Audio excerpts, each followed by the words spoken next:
door to her house finally opened. She'd left work early with a migraine that made her temples throb with each heartbeat, desperate for the quiet of her bedroom and a dark room where she could rest. The house was supposed to be empty. Preston had texted her that morning saying he had back-to-back meetings until 6 o'clock, which was why the sound of his voice drifting from his home office made her pause in the entryway, her purse still hanging from her shoulder. She almost called out to him, almost announced her presence, but something in his tone stopped her. It was a tone she hadn't heard in months, maybe years. What? Happy. The way he used to sound when they first started dating 12 years ago, when everything between them felt easy and full of possibility. Her hands stayed frozen on the doorknob as she listened, her body instinctively understanding that whatever she was about to hear would change everything. "I'm telling you, baby, it won't be much longer now," Preston said, his voice carrying that intimate softness that used to be reserved only for her. "I've already talked to the attorney. He says with her income being so low compared to mine, I won't have to give her much of anything. Maybe the old Toyota and enough for a small apartment somewhere. That's it." Naomi's breath caught in her throat. Her heart seemed to stop beating for one long, terrible moment before it kicked back into a painful, rapid rhythm that made her feel dizzy. She pressed her back against the wall in the hallway, out of sight but close enough to hear every single word that followed. "I know, Tiffany, I know," Preston continued, and now Naomi could hear him laughing. Actually laughing.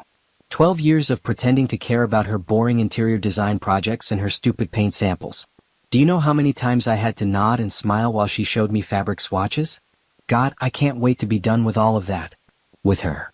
The migraine that had brought Naomi home early suddenly felt like nothing compared to the pain that spread through her chest. She slid down the wall until she was sitting on the floor, her designer work bag forgotten beside her, and she wrapped her arms around her knees while her husband continued destroying their marriage from the next room.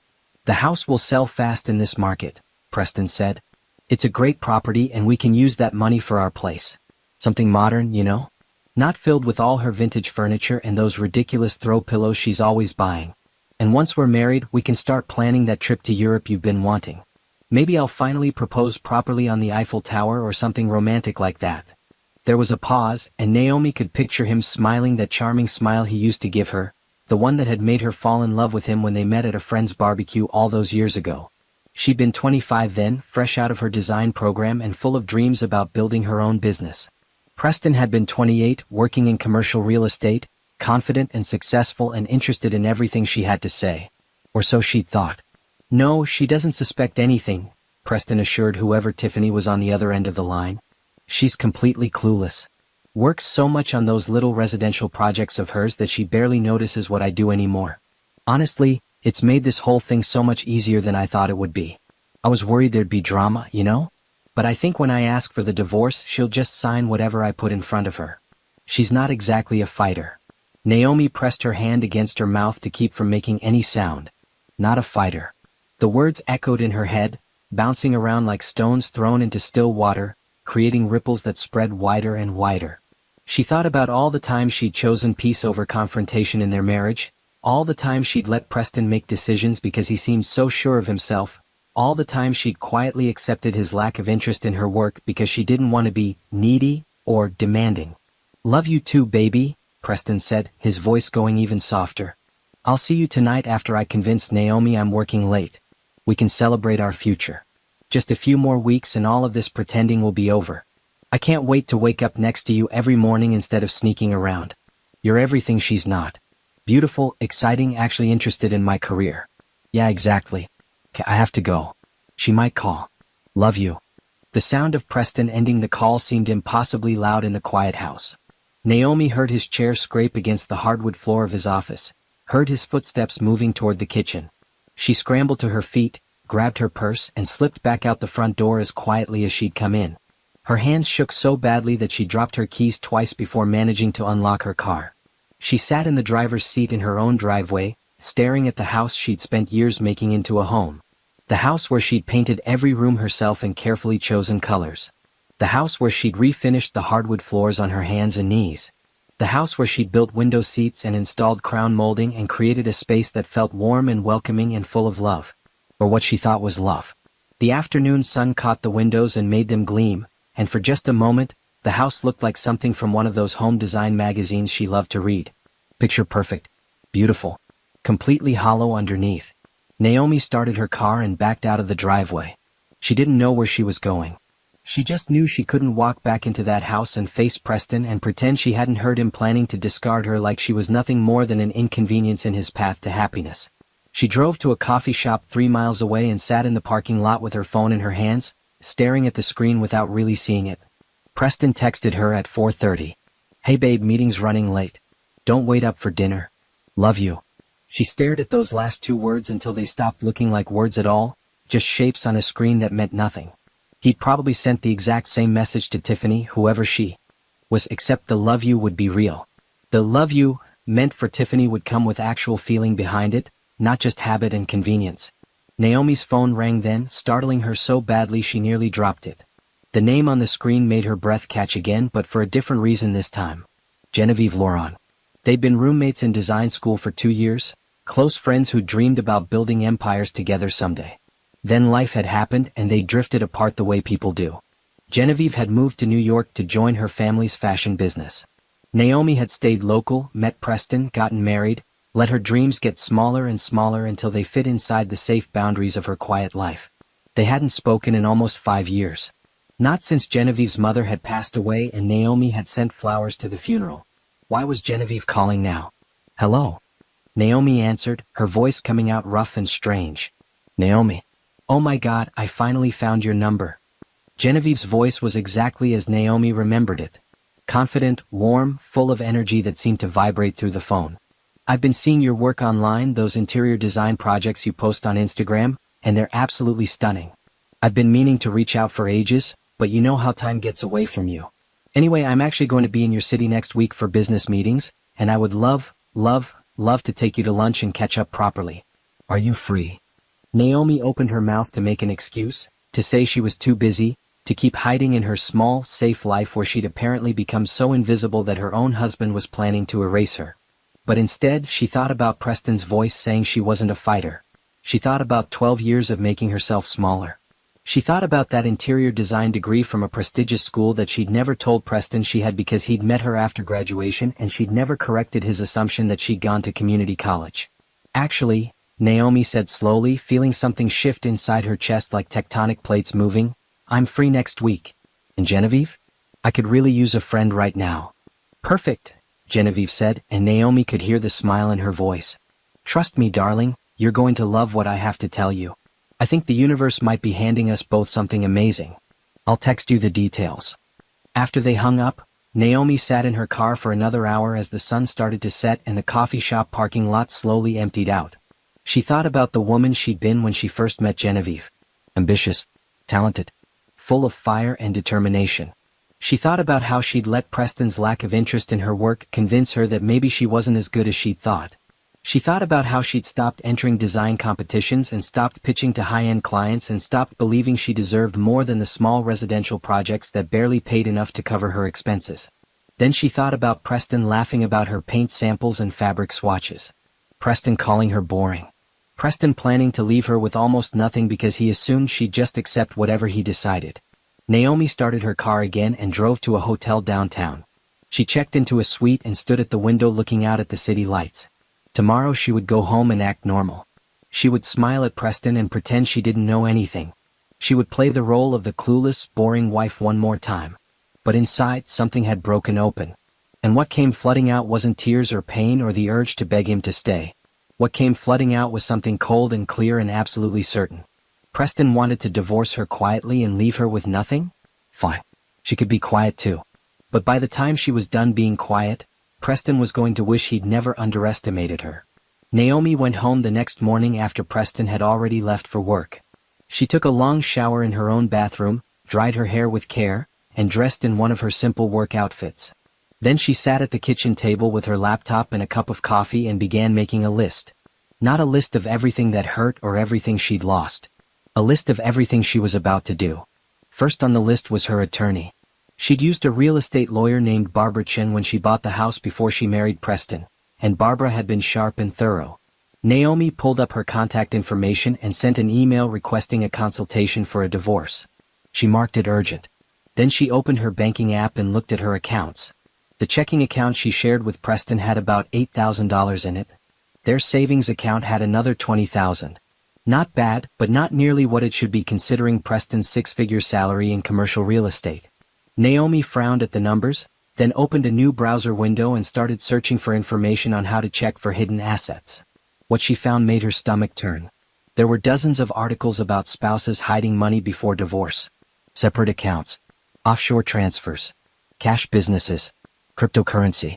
The more she read, the more certain she became that Preston had been planning this for longer than she'd realized. That confident statement about leaving her with almost nothing suddenly made more sense. He'd probably been moving money around for months.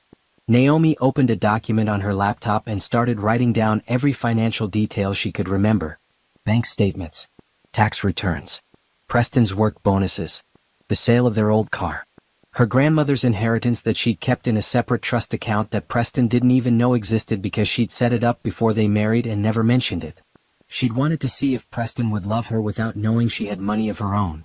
She'd wanted their relationship to be about them, not about what she could provide financially. That trust had about $450,000 in it now. Money from her grandmother, money from smart investments, money that had been sitting there growing while Naomi pretended to be someone who earned $30,000 a year from small interior design projects. The truth was she earned $30,000 a year because she deliberately kept her business small, afraid that becoming too successful would somehow threaten Preston's ego. She laughed out loud in her empty kitchen, a sound that came out bitter and sharp. All those years of making herself less so Preston could feel like more, and he'd been planning to leave her anyway. Her phone buzzed with a text from Genevieve. Lunch reservation at Le Bernardin next Tuesday at noon. Or something fabulous. I'm taking you somewhere special afterward. Naomi stared at the message. Le Bernardin was one of the most expensive restaurants in the city, the kind of place where entrees cost more than what most people spend on groceries in a week. The kind of place Preston had always said was too pretentious, whenever she'd suggested they try it for an anniversary. She'd stopped suggesting fancy dinners years ago. I'll be there, she texted back. Then she opened her closet and looked at her clothes with new eyes. Most of what hung there was practical and modest. Jeans and simple shirts for client meetings. A few dresses for the rare occasions when she and Preston went out, all of them conservative and forgettable. Nothing that screamed success or confidence. Nothing that looked like it belonged to a woman who'd graduated top of her class from a design program that cost $60,000 a year. Naomi pulled out her laptop again and opened her favorite luxury shopping sites. She'd browsed them for years, looking at beautiful clothes she told herself she didn't need. Now she added items to her cart without hesitation. A tailored blazer in deep navy. Wide-leg trousers in cream. A silk blouse in midnight blue. Leather heels that cost more than her current monthly clothing budget. She used the credit card connected to her trust account, the one Preston had never seen, and paid for overnight shipping. Then she called a salon she'd been following on social media for years, the kind of place where celebrities went to get their hair done. I need an appointment as soon as possible, she told the receptionist. Full service. Cut, color, styling. Whatever you recommend. They had an opening that afternoon. Someone had canceled. Naomi took it as a sign. Preston came home at 6:30, loosening his tie as he walked through the door. Hey, he said, barely looking at her. What's for dinner? I ordered Thai food, Naomi replied from the couch, where she sat with her laptop balanced on her knees. It should be here in 20 minutes. Thai again? We just had that last week. Preston frowned, finally looking at her properly. His eyes narrowed slightly. Did you do something different with your hair? Naomi touched the ends of her newly trimmed and highlighted hair. The stylist had given her subtle dimension that made her natural curls look glossy and healthy instead of frizzy. Just a trim, she said casually. Preston disappeared into the bedroom to change.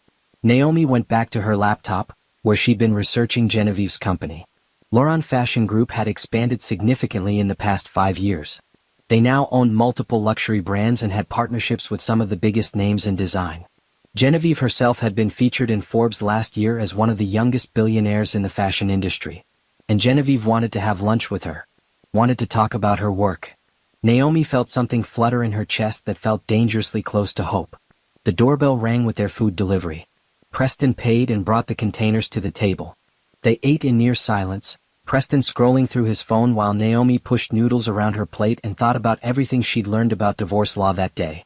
Community property. Asset division. Alimony. Fault versus no-fault divorce. I might have to work late tomorrow, Preston said eventually, not looking up from his screen. Big deal closing. Okay, Naomi said. She knew he wasn't working late. She knew he was seeing Tiffany. But she kept her voice even and unconcerned. Let him think she was clueless. Let him think she'd never figure it out. After dinner, Preston went to his office to catch up on emails. Naomi cleaned the kitchen, then retreated to the guest bedroom with her laptop. She'd started sleeping there a few nights a week, claiming Preston's snoring kept her awake. The truth was she couldn't stand lying next to him anymore, couldn't bear the feeling of his body next to hers when she knew his heart was somewhere else entirely. She opened her email and found a response from Barbara Chin. I can see you tomorrow at 9 a.m. Please bring any financial documents you have access to. I'll have my assistant send you a confidential intake form to fill out before the appointment. Naomi filled out the form that night, sitting cross-legged on the guest bed in her old pajamas. When she got to the question about grounds for divorce, she paused. Then she selected adultery and began writing out everything she'd overheard in Preston's office. Every word she could remember. Every cruel laugh. Every plan he'd made to leave her with nothing. By the time she finished, it was past midnight. She saved the document, sent it to Barbara Chin, and finally let herself cry. But even as tears ran down her face, even as her shoulders shook with the force of everything she'd been holding in, Naomi felt something else underneath the grief. Something hard and determined and absolutely unwilling to break. Preston thought she wasn't a fighter. Preston thought she'd just accept whatever he decided to give her. Preston had no idea who he was actually married to, because Naomi had spent 12 years hiding her true self to make him comfortable. She was done hiding now. And she was about to show him exactly what he'd lost. Barbara Chen's office was in a modern building downtown with floor-to-ceiling windows that overlooked the financial district. Naomi sat in a leather chair across from Barbara's desk and watched the attorney review the documents she'd brought. Bank statements, credit card bills, tax returns from the last 3 years, screenshots of the text messages Preston had sent claiming to be working late, a detailed written account of the conversation she'd overheard. This is good, Barbara said finally, looking up with sharp brown eyes. Very good, actually. You've done most of my initial investigation work for me. Now, I need to ask you some difficult questions. Are you prepared for this to get ugly? He's been planning to leave me with almost nothing, Naomi said quietly. How much uglier can it get? Barbara's expression softened slightly. Men like your husband don't like being caught off guard. When he realizes you're not going to roll over and accept whatever he offers, he might become vindictive. He might try to drag this out. He might try to smear your reputation or claim you're being unreasonable. Let him try, Naomi said. The words surprised her as much as they seemed to surprise Barbara. But once she'd said them, she realized they were true. She was tired of being careful. Tired of worrying about Preston's feelings. Tired of making herself small. All right then. Barbara pulled out a legal pad and began making notes. Let's talk strategy. First, you mentioned a trust account your husband doesn't know about. That's separate property, not marital assets, so it's completely protected. Good. Second, this evidence of adultery strengthens your position considerably, especially if we can prove he's been hiding marital assets in preparation for divorce. Third, I'm going to recommend we hire a forensic accountant to examine all of your joint finances. They spent 2 hours going over every detail. By the time Naomi left Barbara's office, she had a plan. A real, concrete plan that made her feel like she had some control over the disaster her life had become. She also had something else. Barbara had asked, almost casually, do you want him to know you're preparing for divorce, or do you want to wait and file first? I want to wait, Naomi had said without hesitation. Let him think he's in control. Now it was Thursday afternoon, and Preston had texted that morning to say they needed to talk when he got home from work. Naomi knew what was coming. She'd been expecting it since she overheard his phone call. She'd spent the last 3 days preparing for this exact moment, and still her hands shook slightly as she set the table for dinner. She'd made lasagna, Preston's favorite. She'd opened a bottle of good wine. She put on makeup and a nice dress. She wanted to look like the devoted wife one last time, wanted Preston to feel the full weight of what he was about to destroy. Or what he thought he was destroying. He had no idea what was actually about to happen. Preston came home at 7, right on time for once. He looked nervous, which was unusual for him. Preston was normally confident to the point of arrogance, comfortable taking up space and assuming everyone would accommodate him. But tonight he kept shifting his weight from foot to foot and couldn't quite meet her eyes. That smells good, he said, gesturing to the lasagna cooling on the counter. Your favorite, Naomi said with a smile. I thought we could have a nice dinner together. We haven't done that in a while. Something flickered across Preston's face. Guilt maybe. Or discomfort. But he sat down at the table and let Naomi serve him, accepted the wine she poured, and even complimented the food after his first bite. They ate in silence for several minutes before Preston finally cleared his throat. So, there's something I need to talk to you about, he began, still not quite looking at her. Something important. Naomi set down her fork and gave him her full attention. What is it? Preston took a long drink of wine, then another. This isn't easy to say. I've been thinking about it for a while, and I think we both know that things between us haven't been great for a long time. We've grown apart. We want different things. And I think maybe we'd both be happier if we just admitted that and moved on. Moved on? Naomi repeated softly. I want a divorce, Preston said, the words coming out in a rush now that he'd started. I know this is probably a shock and I'm sorry for springing it on you like this, but I think it's the right thing for both of us. We can keep this civil and simple. No need for lawyers or fighting. We'll just split things fairly and go our separate ways. Naomi looked at her husband across the table they'd eaten at for years. She looked at his face, so familiar and yet suddenly so strange. She thought about the man she'd fallen in love with and tried to find him in the person sitting in front of her now. But he wasn't there. Maybe he'd never been there. Maybe she'd been in love with a version of Preston that existed only in her imagination. Okay, she said. Preston blinked. Okay. Okay, I'll agree to a divorce. Naomi picked up her wine glass and took a sip. You're right that we've grown apart. If you think this is what's best, then I won't fight you on it. The confusion on Preston's face was almost comical. He'd clearly been bracing for tears, for begging for some kind of dramatic scene. Instead, Naomi sat calmly eating her dinner and looking at him with an expression he couldn't quite read. You're not upset? He asked carefully. Of course I'm upset, Naomi said. You're ending our 12-year marriage. But I'm not going to fall apart over it. We're both adults. If this is what you want, then we should handle it maturely. Preston seemed torn between relief and suspicion. That's very reasonable of you. I've always been reasonable, Naomi said, and there was just the slightest edge to her voice now. You should probably know that about me after all these years. Right. Yes. Of course. Preston fumbled with his napkin. So, I was thinking we could draw up a simple agreement. You know, you keep your car and your design business stuff, I keep my car and my work equipment. We sell the house and split the proceeds. Clean and simple. We should both get lawyers, Naomi said. Even if we're being civil, it's smart to have proper legal representation.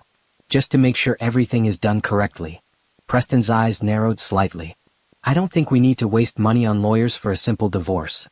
Then why don't you draw up what you think is fair and send it to me? Naomi suggested. I'll look it over and let you know if I have any concerns. That seemed to satisfy him. Preston relaxed, clearly thinking he'd gotten exactly what he wanted. A compliant wife who would sign whatever he put in front of her without question. He even smiled a little as he finished his dinner. I'm glad you're being so mature about this, he said. I was worried it would be messy. No mess, Naomi promised. Just a clean break. After dinner, Preston retreated to his office to start organizing paperwork. Naomi cleaned the kitchen, wiped down the counters, and loaded the dishwasher. Then she went upstairs to the guest bedroom and called Barbara Chen. He asked for the divorce, she said quietly. Just like you predicted.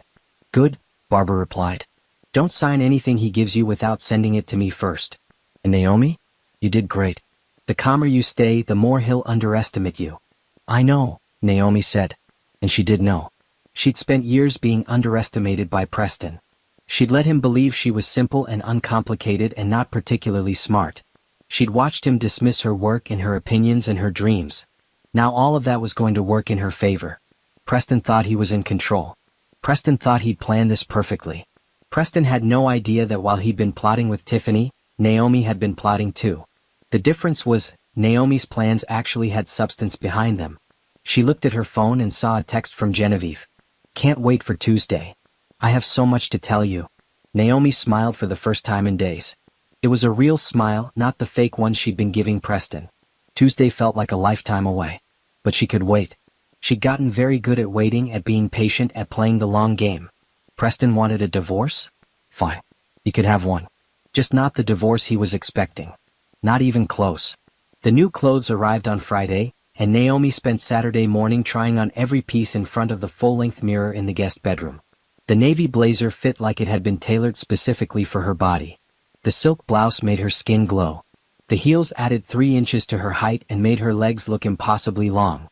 She looked like someone important. Someone successful. Someone who hadn't spent years dimming her own light.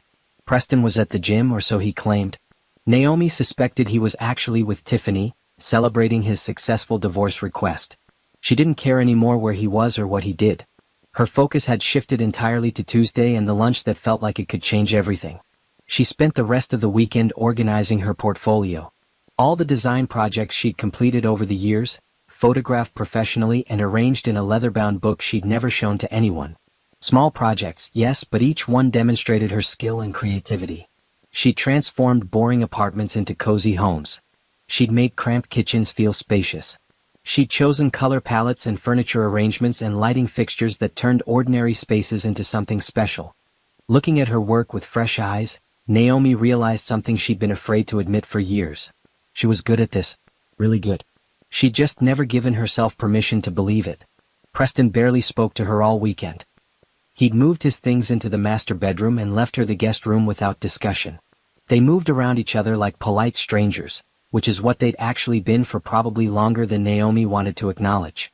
On Monday night, she laid out her outfit for the next day with the same care she'd once used planning her wedding day look. Tuesday morning arrived bright and clear. Naomi showered and spent extra time on her hair, using the expensive products the salon had recommended. She applied makeup carefully, emphasizing her eyes and lips. Then she put on the navy blazer, cream trousers, and silk blouse. The heels came last, and when she looked at herself in the mirror, she barely recognized the woman staring back. This woman looked confident, successful, like someone who had never doubted herself or made herself small for anyone. Naomi wanted to be this woman for real, not just in her reflection. Going somewhere? Preston asked when she came downstairs. He was eating cereal at the kitchen counter, still in his pajamas even though it was almost 11. Lunch with an old friend, Naomi said casually. I'll be back later this afternoon. Preston barely looked up from his phone. Okay. I'll probably be out tonight anyway. With Tiffany, Naomi thought but didn't say. She grabbed her portfolio and her new leather bag and walked out to her car with her head high. The old Toyota that Preston had planned to leave her with started on the first try, as if it too was ready for this new chapter. Le Bernardin was exactly as impressive as Naomi had imagined. The restaurant occupied the ground floor of a historic building downtown, with soaring ceilings and elegant decor that managed to feel both timeless and modern. The hostess greeted her warmly and showed her to a corner table where Genevieve was already waiting. Naomi almost didn't recognize her old friend. The Genevieve from design school had been pretty and stylish but still figuring out her look. This Genevieve was polished perfection.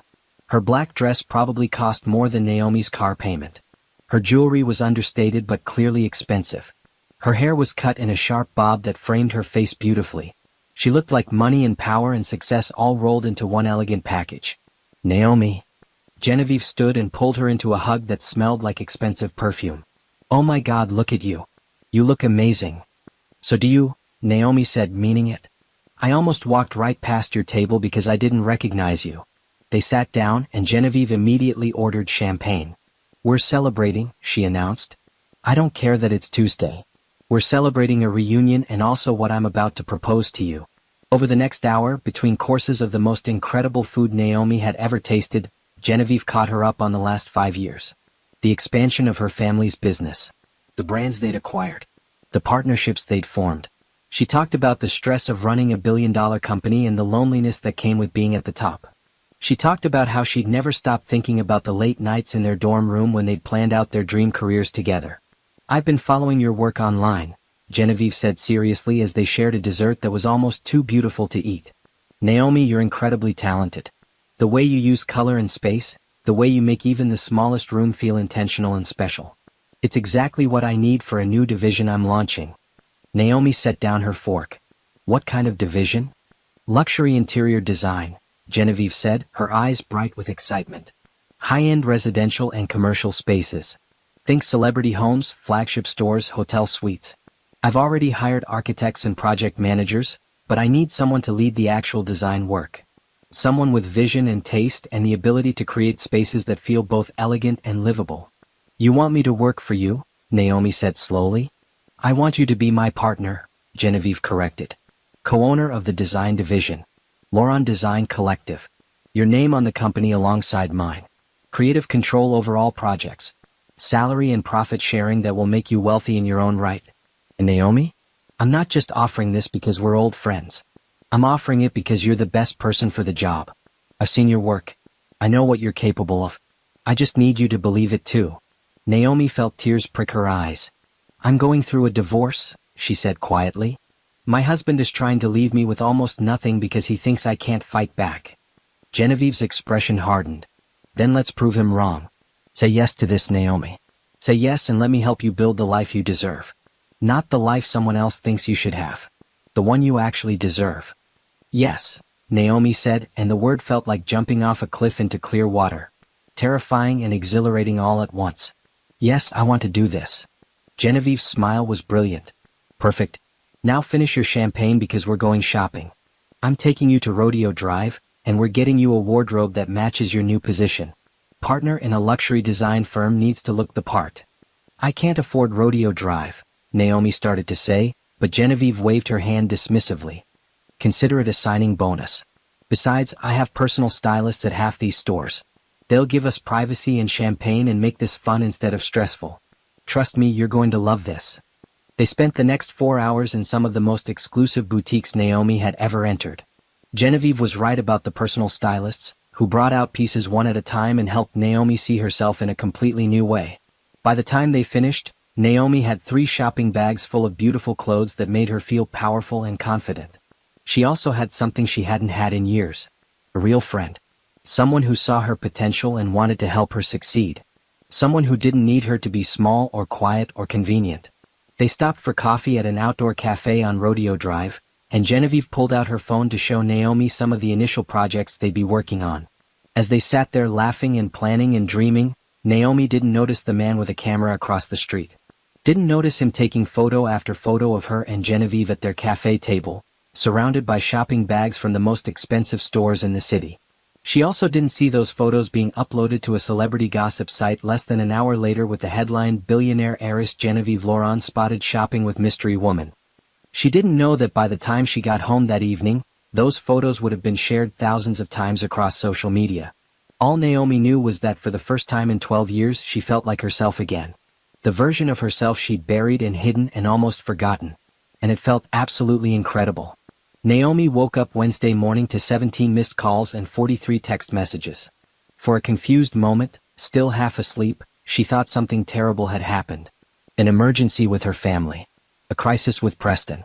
But when she finally focused enough to actually read the messages, she realized it was something else entirely. "OMG, is this you?" from her cousin Rachel with a link attached. "Girl, call me," from her best friend from college, followed by 5 exclamation points. "Why didn't you tell me you were friends with billionaires?" from a former coworker. Naomi clicked the first link with trembling fingers. It opened to a celebrity gossip website called The Lux Life, and there on the homepage was a photo of her and Genevieve from yesterday. They were laughing at the outdoor cafe, shopping bags visible on the ground around their table. Genevieve looked exactly like herself, polished and elegant and recognizable. But the woman sitting across from her, the one throwing her head back in genuine laughter, took Naomi several seconds to recognize as herself. She looked happy, confident. The kind of woman who belonged in that setting, who didn't question whether she deserved to be there. Her new clothes fit perfectly, and the afternoon sun caught the highlights in her hair. She looked nothing like the quiet, modest woman who'd been married to Preston for 12 years. The headline read, "Mystery Woman. Who is Genevieve Lawrence's new BFF?" And the article itself was pure speculation. Was she a business associate? A new designer? Someone from Genevieve's past? How she knew one of the most famous young billionaires in the country. Naomi scrolled through more of the messages on her phone. The photos had been picked up by at least 6 other gossip sites. Someone had posted them on Twitter, where they'd been retweeted over 5,000 times. Her Instagram account, which she kept private and rarely updated, had suddenly received over 200 follow requests. She was still staring at her phone in shock when she heard footsteps outside the guest bedroom. Preston knocked once, then opened the door without waiting for her response. He was holding his own phone, and his face was a mixture of confusion and something that looked almost like anger. "What the hell is this?" he demanded, thrusting the phone toward her. Naomi looked at the screen. It was showing the same photo from the Lux Life website. "It's me having lunch with a friend," she said calmly. "That's Genevieve Laurent," Preston said, as if Naomi might not know who she'd been having lunch with. "The billionaire. How do you know her?" "We were roommates in college," Naomi said. She got out of bed and walked past Preston to the bathroom, deliberately casual. "We reconnected recently." "You never told me you went to college with a billionaire," Preston said, following her to the bathroom doorway. "You never asked about my college experience," Naomi replied, turning on the sink. "You assumed I went to community college because I never corrected you." She could see Preston's reflection in the mirror, could see him processing this information. His jaw was tight, his eyes narrowed. "What college did you go to?" "Parsons School of Design in New York," Naomi said, enjoying the way his expression shifted from confusion to shock. "Full scholarship. I graduated at the top of my class." "Parsons is one of the best design schools in the country," Preston said slowly. "I know. I went there." Naomi began brushing her teeth, effectively ending the conversation. Preston stood in the doorway for another long moment before finally walking away. By the time Naomi was dressed and checking her phone again, there were even more messages. But the most important one was from Genevieve herself, sent at 6 in the morning. "Hope you're ready for your 15 minutes of fame. The publicity team at Laurent Fashion is fielding calls about you. Don't worry, we're not giving out any information without your permission. But this is actually perfect timing for announcing the new design division. Call me when you're up." Naomi called her immediately. Genevieve answered on the first ring, sounding wide awake and almost excited. "This is wild, right?" Genevieve said. "I didn't even notice the photographers yesterday. But honestly, Naomi, this is great exposure for what we're building. Everyone wants to know who you are and how we're connected. When we announce Laurent Design Collective next week with you as co-founder, it's going to create major buzz." "Next week?" Naomi repeated. "If you're ready," Genevieve said. "I know it's fast, but sometimes you have to take advantage of momentum. Plus, it might be good timing with your divorce. Show your soon-to-be ex-husband exactly who he's losing." Naomi thought about Preston's face this morning. The confusion and anger and dawning realization that he'd never really known who she was. The satisfaction of that moment was stronger than anything she'd felt in years. "Let's do it," she said. The next few days were a whirlwind. Genevieve's publicity team reached out to schedule a photo shoot and interviews. Naomi met with Barbara Chen to update her on the new business opportunity, which would significantly change her financial situation for the divorce proceedings. The forensic accountant Barbara had hired discovered that Preston had been moving money into a separate account for 8 months, exactly as Naomi had suspected. "He's hidden about $75,000, Barbara told her during a phone call on Friday. "Plus he's been paying for a separate apartment where I assume he's been seeing his girlfriend. All of this will work in your favor when we go to court." Naomi should have felt angry or hurt, but mostly she just felt tired. Tired of Preston's lies, tired of pretending their marriage had been something it wasn't. She was ready to move on. Ready to let go of the version of herself who had stayed in that marriage for far too long. On Saturday, she met Genevieve at a photography studio downtown. The shoot was for the press release announcing Laurent Design Collective. Naomi wore one of the outfits they bought on Rodeo Drive, and the photographer positioned her and Genevieve in front of a backdrop of architectural drawings and fabric samples. "You're naturals at this," the photographer said after the first few shots. "Most people are so stiff in front of the camera, but you two look like you've been doing this for years." "We're just excited," Genevieve said, squeezing Naomi's hand. "This has been a long time coming." During a break, Naomi checked her phone and saw a text from Preston. "We need to talk about the divorce papers. I'm having my lawyer draw something up next week." She showed the text to Genevieve, who read it and rolled her eyes. "He has no idea what's about to hit him, does he?" "None at all," Naomi confirmed. And she couldn't wait to see his face when he finally figured it out. The press release went out Monday morning at 9 a.m. exactly. Naomi watched from her laptop in a coffee shop across town, not wanting to be home when Preston inevitably saw the news. The release was professional and concise, announcing the launch of Laurent Design Collective, a new luxury interior design division of Laurent Fashion Group. It featured the photo from Saturday's shoot and named Naomi as co-founder and creative director. Within an hour, the story had been picked up by major business publications.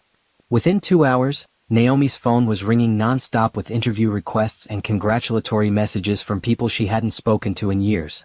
Within 3 hours, her Instagram had gained 10,000 new followers. And then, exactly 3 hours and 20 minutes after the press release went live, Preston called. Naomi let it go to voicemail. He called again. And again. On the fourth call she finally answered. "Hi Preston," she said pleasantly. "What the hell is going on?" Preston's voice was barely controlled. "Co-founder? Creative director? How is this possible?" "I'm good at interior design," Naomi said simply. Genevieve recognized that. "We're going to build something amazing together." "But you don't have any experience with luxury clients," Preston sputtered. "You do small residential projects. Living rooms and kitchens." "I do those projects because I kept my business small," Naomi corrected. "Not because I'm not capable of more. I think you'll be surprised what I can do when I'm not holding myself back." There was a long silence on the other end. When Preston spoke again, his voice had changed. Softer. Almost worried. "Naomi, I think maybe we should talk about the divorce. Maybe we were too hasty. Maybe we should try counseling first." And there it was. The exact moment Naomi had been waiting for. The moment when Preston realized he'd made a terrible mistake. When he understood that the boring, quiet wife he'd been planning to discard was actually someone valuable. Someone successful. Someone he couldn't afford to lose. "No," Naomi said quietly. "I don't think so. You asked for a divorce and I agreed. Let's stick with that plan. Your lawyer can send the papers to my lawyer. Her name is Barbara Chin and I'll text you her contact information." "Naomi, wait." She hung up. Then she blocked his number. She was done having conversations with Preston. Done explaining herself or justifying her choices. From now on, everything would go through their attorneys. Everything would be clean and legal and documented. She felt lighter than she had in years. Like she'd been carrying a weight she didn't even know was there, and someone had finally lifted it off her shoulders. The woman in those viral photos, the one laughing with her successful friend surrounded by shopping bags, wasn't someone Naomi was pretending to be. She was who Naomi actually was. And she was just getting started. Preston showed up at the house on Tuesday evening when Naomi was packing boxes in the bedroom. She'd started moving her things out, preparing to find her own place. Or maybe she'd use some of that trust money to buy something outright. A condo with big windows and lots of natural light. A space that was entirely hers. "We need to talk," Preston said from the doorway. He'd clearly tried to look good for this conversation. Fresh haircut, pressed shirt, that cologne he knew she used to love. "Please, Naomi." Face to face. She sat on the edge of the bed and gestured to the chair by the window. "Fine. Talk." Preston sat down and ran his hands through his hair. "I made a mistake. With the divorce, with everything. I was confused about what I wanted and I hurt you and I'm sorry. But I think we can fix this. We can go to counseling, work on our issues, start over." "Why?" Naomi asked simply. The question seemed to throw him. "What do you mean why?" "Because we're married. Because we have 12 years together." "You were willing to throw away 12 years last week," Naomi pointed out. "What changed?" "I saw how successful you're becoming," Preston admitted. "I didn't realize you had that kind of potential. If I'd known." "If you'd known I could be successful, you wouldn't have left me?" Naomi interrupted. "Do you hear how that sounds?" Preston shifted uncomfortably. "That's not what I meant." "Then what did you mean?" Naomi stood up and crossed her arms. "Because from where I'm standing, it looks like you wanted to divorce me when you thought I was just a small-time interior designer making $30,000 a year. But now that you know I went to a prestigious design school and I'm partnering with a billionaire, suddenly you want to work things out." "It's not about the money," Preston insisted. "Yes it is," Naomi said calmly. "It's absolutely about the money. Or about status or whatever it is you think being married to a successful woman will give you. But here's what you don't understand, Preston. I've always been this person. I've always had this potential. I just hid it because I thought it would make our marriage work better." "You hid it?" Preston looked genuinely confused. "I kept my business small because you seemed uncomfortable when I talked about wanting to expand," Naomi explained. "I never told you about my degree from Parsons because you made assumptions and I didn't correct them. I pretended my grandmother's inheritance didn't exist because I wanted to see if you'd love me without knowing I had money. I made myself smaller so you could feel bigger." "That's not fair," Preston said, but his voice was weak. "What's not fair is spending 12 years with someone who never bothered to ask me about my dreams or my past or what I really wanted out of life," Naomi replied. "What's not fair is overhearing you on the phone with your girlfriend, laughing about how boring I am and how you can't wait to be done with me." Preston's face went pale. "You heard that?" "Every word," Naomi confirmed. "I came home early from work and heard you planning our divorce with Tiffany. Heard you talking about leaving me with almost nothing. Heard you mocking my work and calling me clueless. That's when I decided to stop pretending. That's when I reached out to Genevieve and hired a divorce attorney and started planning my actual future instead of the limited one you were willing to give me. I was angry when I said those things, Preston said desperately. I didn't mean them. Yes, you did, Naomi said. You meant every word. And honestly, Preston, that's okay. Because it showed me exactly who you are. Not the man I thought I married, but who you really are underneath. Someone who only values people based on what they can do for you. That's not true, Preston said, but he couldn't look at her. Let me ask you something, Naomi continued. Did you know that I pay for my own car? That I use my grandmother's inheritance for all my personal expenses? That none of your money has actually supported me in years? Preston stared at her. What? I have a trust fund worth almost $500,000, Naomi said. It's been there the whole time we've been married. I never needed your financial support. I never needed you to take care of me. I chose to contribute less to our joint expenses because I was trying to be a traditional wife, but I could have left you at any point and been completely fine financially. She watched Preston process this information, saw the moment he realized how thoroughly he'd misunderstood their entire relationship. He'd thought he had all the power. Thought he was the one making all the important decisions. Thought Naomi would be lost without him. He'd been wrong about everything. So when you file for divorce, Naomi continued, and you try to claim you should keep most of our marital assets because you earned more, remember that I have my own money that you can't touch. And remember that you've been hiding $75,000 in a separate account, which my forensic accountant has already documented. And remember that you've been paying for an apartment for your affair partner, which is considered dissipation of marital assets and will work against you in court. Preston's mouth opened and closed without sound. He looked like a man watching his carefully constructed plans collapse in real time. How did you find out about the apartment? He finally asked. I hired good lawyers, Naomi said. Unlike you, I didn't assume this would be easy. I didn't assume I could just tell you what you were getting and have you accept it without question. I prepared. I gathered evidence. I built a case. This is insane, Preston said, standing up. You're acting like I'm some kind of villain. You asked me for a divorce, Naomi reminded him. You planned to leave me with as little as possible. You've been having an affair for months at least, probably longer. You've been hiding money and paying for a secret apartment and lying to my face every single day.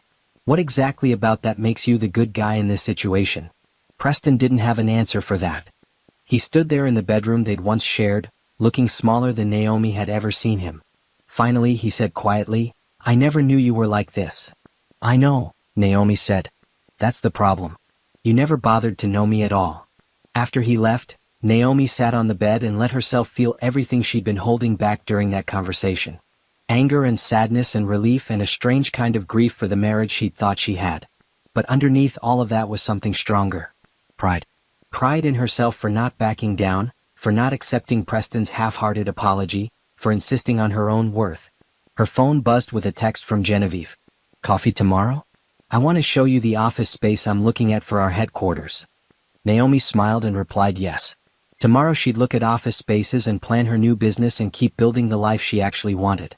Tonight, she'd finish packing and start letting go of the past 12 years. She'd spent so long being the person Preston wanted her to be. Now she was going to spend the rest of her life being exactly who she was meant to be. And that person didn't need Preston's approval or validation or even his understanding. She just needed to keep moving forward. The divorce hearing was scheduled for 3 months after Preston had initially asked for the divorce. 3 months during which Naomi had moved into a beautiful loft apartment downtown, set up the new Lauron Design Collective offices with Genevieve, and landed their first 3 major clients. 3 months during which Preston had apparently broken up and gotten back together with Tiffany twice, according to mutual friends who still tried to stay neutral. Naomi sat in the courthouse conference room with Barbara Chen on one side and Genevieve on the other for moral support.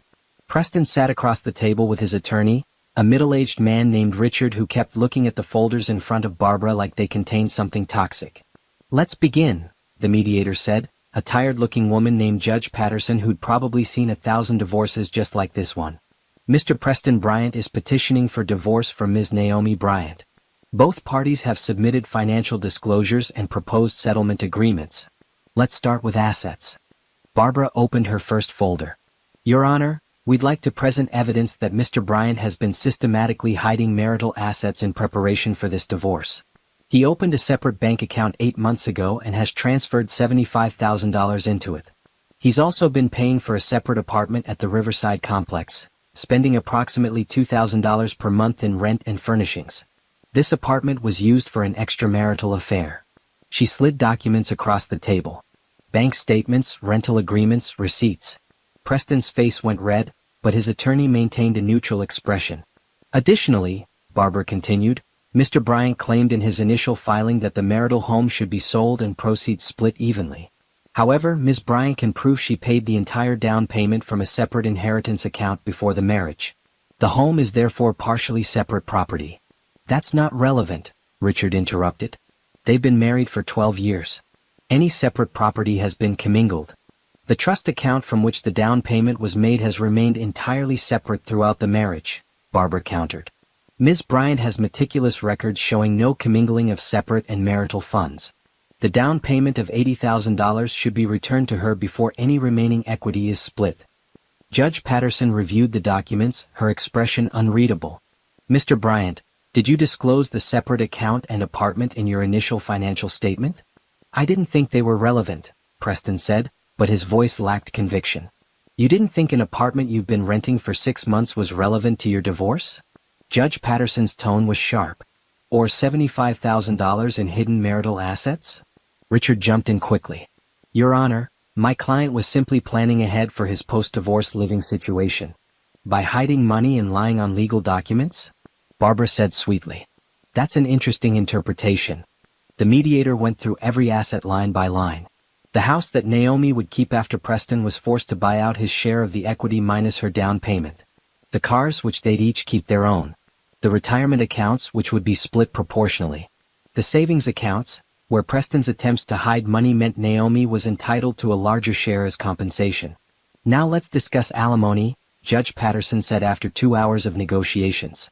Ms. Bryant is requesting spousal support based on the disparity in income during the marriage.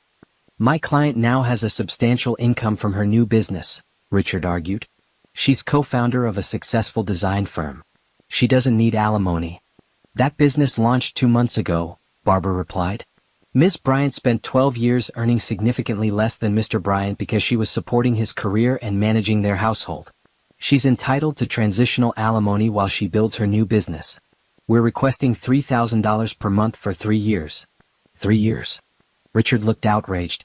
That's excessive. It's 1/4 of the length of the marriage, Barbara said. It's actually quite reasonable.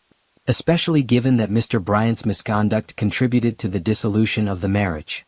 They argued back and forth about the amount and duration, but Naomi could see Judge Patterson's expression and knew they'd won. The judge was not impressed with Preston's attempt to hide assets or his affair or his claim that Naomi didn't deserve support. Here's my ruling, Judge Patterson finally said. Ms. Bryant will retain the marital home after Mr. Bryant pays her $50,000 for his share of the equity. All marital savings accounts will be split 60-40 in favor of Ms. Bryant to compensate for Mr. Bryant's dissipation of assets through the hidden account and affair-related expenses. Retirement accounts will be split 50-50. Mr. Bryant will pay Ms. Bryant $2,500 per month in spousal support for 30 months. All debts remain the responsibility of whoever incurred them. Preston looked like he'd been hit by a truck. Your Honor, that's not fair. Mr. Bryant, you hid assets and lied on your financial disclosure, Judge Patterson interrupted. You're lucky I'm not holding you in contempt of court. This settlement is more than fair given your conduct. Do you accept these terms or do you want to go to trial where your misconduct will be a matter of public record? There was a long silence. Finally, Richard leaned over and whispered something to Preston, who slumped in his chair and nodded. My client accepts, Richard said. Excellent, Judge Patterson said. I'll have the final decree drawn up by the end of the week. This marriage is dissolved. You're all dismissed. In the hallway outside the conference room, Genevieve pulled Naomi into a tight hug. You did it, she said. You actually did it. We did it, Naomi corrected, smiling at Barbara. Thank you. For everything. It was my pleasure, Barbara said. Men like Preston need to learn they can't just walk all over people and expect no consequences. You stood up for yourself and look what happened. Naomi glanced back toward the conference room, where Preston was arguing with his attorney in low, angry tones. She felt nothing when she looked at him. No anger, no sadness, no regret. He was just a man who'd made bad choices, and now he had to live with the results. She was free. Completely, legally, officially free. Free to build the life she wanted without worrying about making Preston comfortable or small enough to fit into his limited vision of who she should be. The divorce that Preston had meant as a way to escape their marriage and start over with Tiffany had instead become Naomi's doorway to something infinitely better. "Come on," Genevieve said, linking her arm through Naomi's. "Let's go celebrate. I made reservations at that new French restaurant downtown." "The one that's impossible to get into?" Naomi asked. "When you're a billionaire heiress, nothing is impossible," Genevieve said with a grin. "Plus, I told them we were celebrating your divorce from a man who clearly never deserved you in the first place." The chef said that was cause for his best champagne. Naomi laughed, the sound echoing in the courthouse hallway. She'd spent so many years being quiet and careful and afraid to take up too much space. Now she was walking out of her divorce hearing with her best friend, heading to an exclusive restaurant to celebrate her freedom with expensive champagne. Preston had wanted to leave her with nothing. Instead, he'd lost everything that mattered. And Naomi? She was just getting started. The grand opening of Lauron Design Collective's headquarters happened on a Tuesday evening in May, exactly 4 months after those first photos of Naomi and Genevieve had gone viral. The office space occupied the top floor of a renovated warehouse in the Arts District, with exposed brick walls, floor-to-ceiling windows, and enough natural light to make any designer weep with joy. Naomi stood near the entrance watching guests arrive, and she still couldn't quite believe this was real. Her business cards read, Naomi Bryant, creative director and co-founder. The walls displayed photographs of their completed projects, including a celebrity's mansion that had been featured in Architectural Digest last month. The space buzzed with conversation from potential clients, design media, and other entrepreneurs who'd come to see what all the excitement was about. "You look terrified," Genevieve said, appearing at her elbow with 2 glasses of champagne. "Stop that. You belong here." "I keep thinking someone's going to realize I'm faking it," Naomi admitted. "You're not faking anything," Genevieve said firmly. "You transformed a rundown mansion into a showpiece in 6 weeks. You managed contractors, stayed under budget, and delivered something that made a grown man cry with happiness. That's not fake. That's talent." Naomi accepted the champagne and took a sip. Genevieve was right. The mansion project had been intense, but Naomi had loved every minute of it. Choosing custom furniture, designing built-in shelving, selecting light fixtures that transformed each room. Watching her vision come to life in 3 dimensions instead of just sketches and mood boards. That was what she'd always wanted to do, what she'd been trained to do, what she was actually good at. "Miss Bryant." A woman in her 50s approached, elegant in a designer suit. "I'm Margaret Chin. I own the Riverside Hotel Group. I've been following your work and I'd love to discuss a project with you." "The Riverside Hotels?" Naomi repeated, trying not to sound as excited as she felt. Riverside was one of the largest luxury hotel chains in the country. "I'd be honored to discuss it." They exchanged business cards, and Margaret promised to call her office the next day to set up a formal meeting. As she walked away, Genevieve squeezed Naomi's hand. "See? You're not faking it. You're actually doing it." The evening continued in a blur of introductions and conversations and business cards collected. Naomi met developers who wanted to discuss residential projects, retail executives looking for flagship store designs, and even a gallery owner who wanted her space redesigned. By the time the last guest left around 9 o'clock, Naomi's feet hurt from her heels and her face ached from smiling, but she felt more alive than she had in years. "That was incredible," she told Genevieve as they collapsed onto the modern sofa in the main office area. "I can't believe how many people showed up." "I can," Genevieve said. "We've been promoting this for weeks, your projects have been getting amazing press, and people are curious about the woman who went from mystery shopping companion to successful designer practically overnight. You're interesting, Naomi. People want to work with interesting people." Naomi's phone buzzed with a text from Barbara Chin. "Divorce decree finalized and filed. Congratulations on your freedom." She showed it to Genevieve, who immediately proposed a toast. To freedom from men who couldn't see what they had. And to building something amazing without them. They clinked glasses, and Naomi felt a wave of gratitude so strong it made her eyes sting with tears. 6 months ago, she'd been sitting in her car outside her house, listening to Preston plan to leave her with nothing. She'd felt small and invisible and worthless. Now she was sitting in her own beautiful office, co-owner of a thriving business, with more opportunities than she'd ever dreamed possible. "Thank you," she said quietly, "for believing in me, for taking a chance on me." For being my friend when I needed one desperately. Always, Genevieve promised. But Naomi? I didn't make this happen. You did. I just gave you the opportunity. Everything else, all the success and the clients and the recognition, that's all because of your talent and hard work. Don't forget that. Over the next few months, Lauron Design Collective became one of the most sought-after firms in the city. They completed the Riverside Hotel redesign, which led to 3 more hotel contracts. They redesigned a flagship retail store for a major fashion brand. They transformed a penthouse for a tech entrepreneur who then referred 5 of his wealthy friends. Naomi hired 2 junior designers and a project manager to help handle the workload. She moved out of her loft and bought a penthouse of her own, one with huge windows and a view of the city that made her feel like she was on top of the world. She started wearing the designer clothes she'd once thought were too fancy for her regular life. She got used to being recognized occasionally when she went out, used to people asking for her business card at coffee shops and art galleries. Her social media following grew to over 100,000 people who loved seeing her design process and her finished projects. Design magazines called her for interviews. A publisher reached out about doing a coffee table book featuring her work. She was invited to speak on panels about women in design and building a business from the ground up. And through all of it, she thought about Preston exactly 0 times. Until one afternoon when she was having lunch with a client and saw him across the restaurant with Tiffany. They looked miserable, picking at their food and not talking. Preston's hair was longer than he usually kept it, and he'd lost weight in a way that made him look tired rather than fit. He saw Naomi at the exact moment she saw him. Their eyes met across the restaurant for just a second before Naomi deliberately turned back to her client and continued their conversation about bathroom tile options. She didn't acknowledge Preston's existence.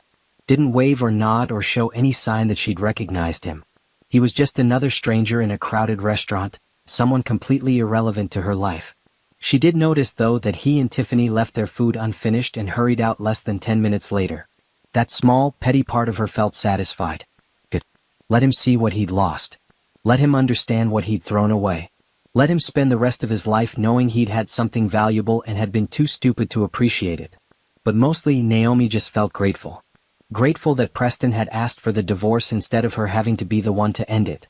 Grateful that he'd shown his true colors before she'd wasted any more years on their marriage. Grateful that his attempt to leave her with nothing had instead pushed her to claim everything she deserved. Preston had meant to break her. Instead, he'd set her free. And she would always be grateful to him for that, even if he never understood it himself. Naomi heard about Preston and Tiffany's breakup from her former neighbor who still lived on the same street as their old house. They ran into each other at a grocery store, and the neighbor couldn't wait to share the gossip. It was dramatic, the neighbor said, leaning in conspiratorially. Apparently Tiffany met someone else, someone with more money than Preston, and she just left him. Didn't even give him a proper breakup conversation. He came home one day and half her stuff was gone. Naomi made sympathetic noises while internally feeling absolutely nothing. She didn't wish bad things on Preston, but she couldn't bring herself to feel sorry for him either. He'd done the exact same thing to her, just with more warning. The universe had simply returned the favor. And get this, the neighbor continued, Preston lost his job too. Some kind of scandal at his company about inappropriate conduct. I heard he might have been involved with multiple affairs, not just Tiffany. Human Resources did an investigation and he got fired. He's been trying to find new work, but his reputation is kind of ruined. That's unfortunate, Naomi said, which was the most generous response she could manage.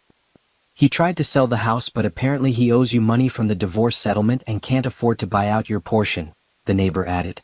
The whole thing is just a mess. I heard through the grapevine that he tried to reach out to you a few weeks ago. Naomi shook her head. If he did, I didn't get the message. I blocked his number months ago. Smart woman, the neighbor said. I always thought you were too good for him anyway. And look at you now. I've been following your business online. You're doing amazing. After they parted ways, Naomi sat in her car for a few minutes before starting the engine. She thought about the man who'd laughed about her paint samples and called her boring. The man who'd planned to leave her with almost nothing. The man who'd underestimated her so completely that he'd destroyed his own life in the process. She felt nothing about his failures except perhaps a distant sense that justice had been served. Not by her, she hadn't done anything to him except refuse to accept his attempts to minimize her. The consequences he was facing were entirely his own doing. Affairs with multiple women at his workplace. Hiding money from his wife. Lying on legal documents. Treating people as disposable when they no longer served his purposes. Preston had built his own disaster. She just refused to go down with him. Her phone rang with a call from an unknown number. Normally she wouldn't answer, but something made her pick up. Naomi? Preston's voice came through, small and uncertain. Please don't hang up. She should have hung up. Should have blocked this number too. But curiosity made her stay on the line. How did you get this number? I have my ways, he said, which was such a Preston answer that it almost made her laugh. I need to talk to you. About everything. I made terrible mistakes and I want to apologize properly. You don't need to apologize to me, Naomi said calmly. We're divorced. You don't owe me anything anymore. I owe you an explanation at least, Preston insisted. Can we meet for coffee? Just once? I promise I won't ask you to take me back or anything like that. I just want to explain myself. No, Naomi said simply. Please, Preston said, and his voice cracked slightly. I lost everything. My job, my relationship, my reputation. I have nothing left. I just need to talk to someone who knew me before all of this, someone who might understand. I'm not your therapist, Naomi said. I'm not your friend. I'm not even your ex-wife in any meaningful sense. We're strangers who used to be married. That's all. Naomi, please. I hope you find help, Naomi said, and she meant it. I hope you figure out why you keep hurting people and fix it. But I can't be part of your healing process. You need to do that work on your own. She hung up before he could respond and immediately blocked the number. Then she texted Barbara Chen to let her know Preston had found a way to contact her and to handle any future communications through legal channels only. Barbara responded within minutes. Done. If he tries to contact you directly again, it could be considered harassment. I'll send him a formal cease and desist. Naomi felt the tension leave her shoulders. This was exactly why she'd hired good lawyers. They protected her from having to deal with Preston's drama, from being pulled back into his chaos just when she'd finally built something stable and beautiful. That evening, she had dinner with Genevieve at a new restaurant that had just opened downtown. As they looked over the menu, Genevieve said casually, I heard Preston's been trying to reach out to you. News travels fast, Naomi observed. He called the Laurent fashion offices trying to get your contact information, Genevieve admitted. My assistant told him we don't give out personal information about our partners. He got kind of aggressive about it, actually. Threatened to show up at our office building. Please tell me you have security, Naomi said, feeling a flutter of actual worry. We absolutely have security, and they have his photo with instructions not to let him in, Genevieve assured her. I wanted you to know though, in case he tries to approach you somewhere public. He sounded kind of desperate on the phone. Naomi took a sip of water and considered this information. She didn't think Preston would actually hurt her, but desperate people did unpredictable things. I'll be careful. Thanks for the heads up. Have you thought about getting a restraining order? Genevieve asked carefully. Not yet, Naomi said. If he contacts me again or shows up somewhere he shouldn't, then yes. But for now I think he's just panicking because his life fell apart and he's trying to find someone to blame besides himself. Classic Preston, Genevieve said with a roll of her eyes. Taking responsibility has never been his strong suit. They spent the rest of dinner talking about work, about the new projects they were pitching, about the possibility of expanding to open a second office location in New York. Normal, exciting business conversation that had nothing to do with Naomi's failed marriage or her ex-husband's current crisis. This was her life now. Moving forward, building something meaningful, surrounded by people who valued her talent and her vision. Preston was just a chapter in her past, one that had taught her important lessons about knowing her worth and refusing to settle for less than she deserved. Whatever happened to Preston from here was his problem to solve. Naomi had her own life to live, and it was going to be extraordinary. 1 year after those first photos of her shopping with Genevieve had gone viral, Naomi stood on the stage of a downtown conference center and looked out at an audience of 300 people. They were here for the Laurent Design Collective Anniversary Celebration and Industry Showcase, an event that had sold out within 48 hours of tickets going on sale. Thank you all for being here, Naomi said into the microphone, her voice steady and confident. A year ago I was at a crossroads. I just agreed to a divorce, I was questioning every choice I'd ever made, and I had no idea what my future looked like. Then an old friend reached out with an opportunity that changed everything. She gestured to where Genevieve sat in the front row, smiling proudly. Genevieve and I launched this company with a vision of creating luxury spaces that feel both elegant and livable. Spaces that reflect the people who inhabit them, not just current trends or designer egos. Over the past year, we've completed 23 projects. We've been featured in 12 major publications. We've hired 8 talented designers and opened a second office in New York." The audience applauded, and Naomi let herself feel the full weight of what they'd accomplished. 23 projects. 8 employees. Offices in 2 cities. Revenue in the millions. Recognition from the industry she'd always dreamed of being part of. "But more than the business success," Naomi continued, "this year has taught me something crucial about knowing your worth. About not letting anyone make you smaller than you are. About building the life you actually want instead of the life someone else thinks you should have." She saw several women in the audience nodding, relating to her words in a way that made her chest feel tight with emotion. So to anyone out there who's been told they're not good enough or talented enough or ambitious enough, I want you to know something. You are enough. Exactly as you are. And the right opportunities will recognize that. The right people will recognize that. You just have to be brave enough to believe it yourself first. The applause was thunderous. Naomi smiled and thanked everyone again before stepping off the stage. Genevieve met her with a hug and champagne. "That was perfect," Genevieve said. "You're a natural at this." "I'm really not," Naomi laughed. "I was terrified the entire time." "You couldn't tell at all," someone said behind her. Naomi turned to find a man in his early 40s, tall and handsome in a quiet way that was the opposite of Preston's aggressive confidence. He had kind eyes and a genuine smile. "I'm Julian Chin. I'm an architect, and I worked on the hotel project you mentioned in your presentation. I just wanted to say that your design work is incredible. The way you incorporated the existing structure while making it feel completely new was brilliant." "Thank you," Naomi said, shaking his hand. "The architecture gave me so much to work with. Your spatial planning made my job significantly easier." They talked for a few minutes about the hotel project, about the challenges of renovation work, about the balance between preservation and innovation. Julian was easy to talk to, genuinely interested in the design process, and clearly knowledgeable about his own field.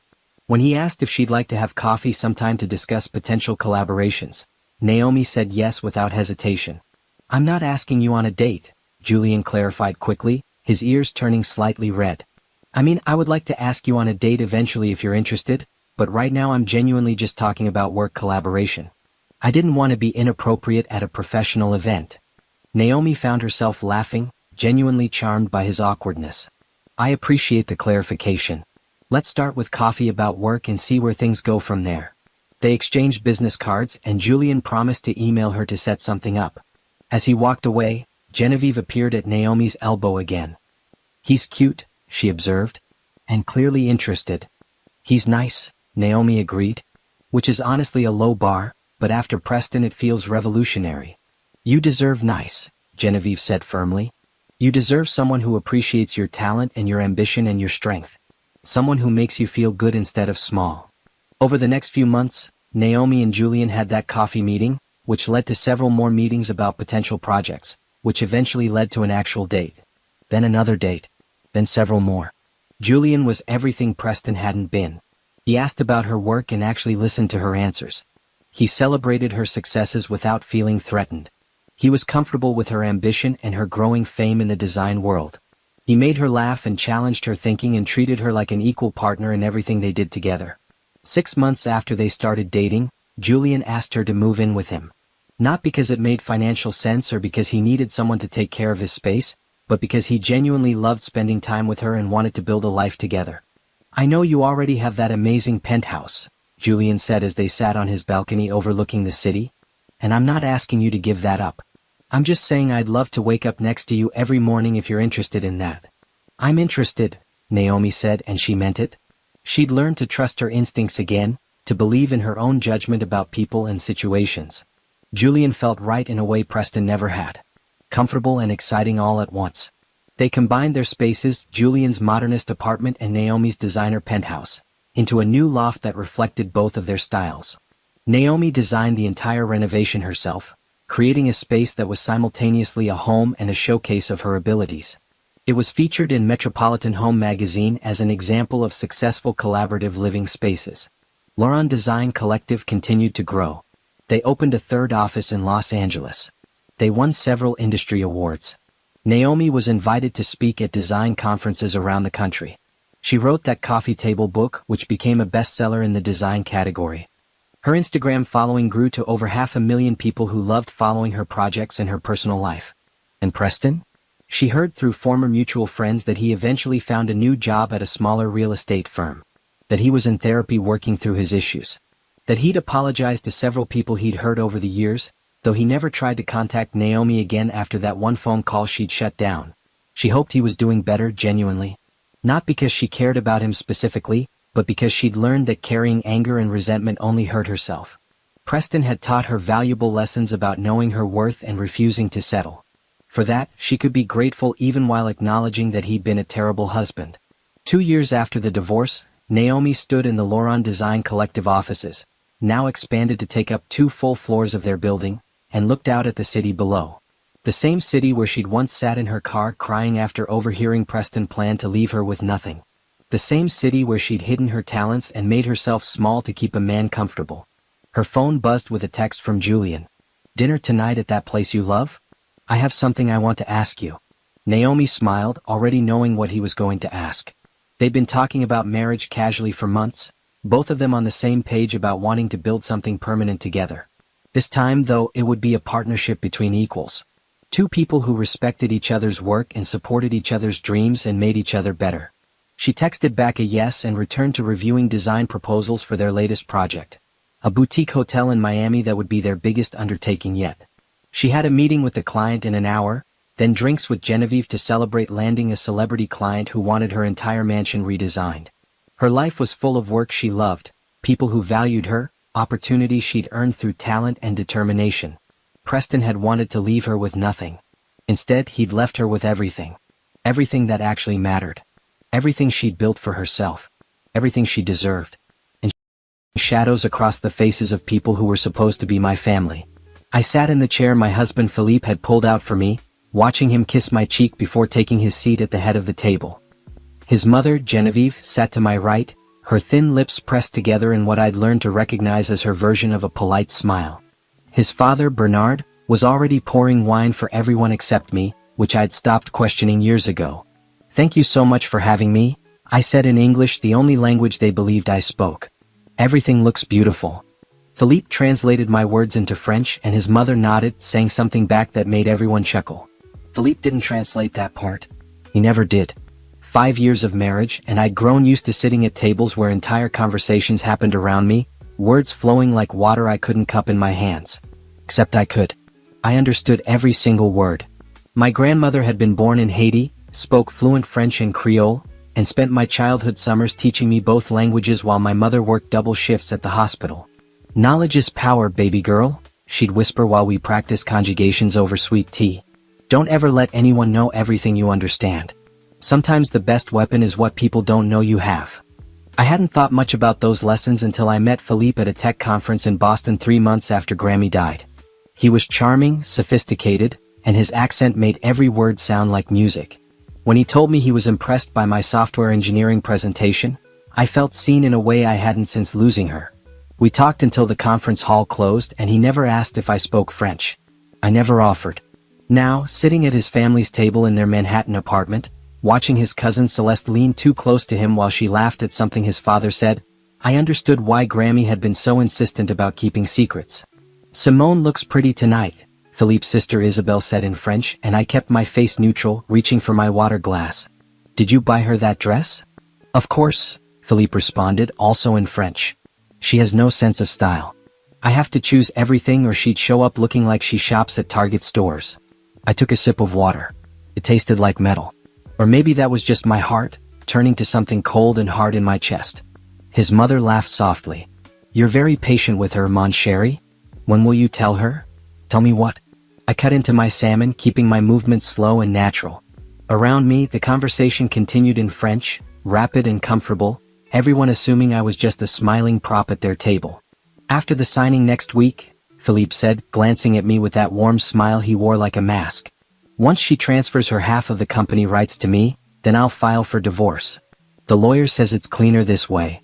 The fork in my hand felt suddenly heavy. I set it down gently, precisely, and picked up my wine glass instead.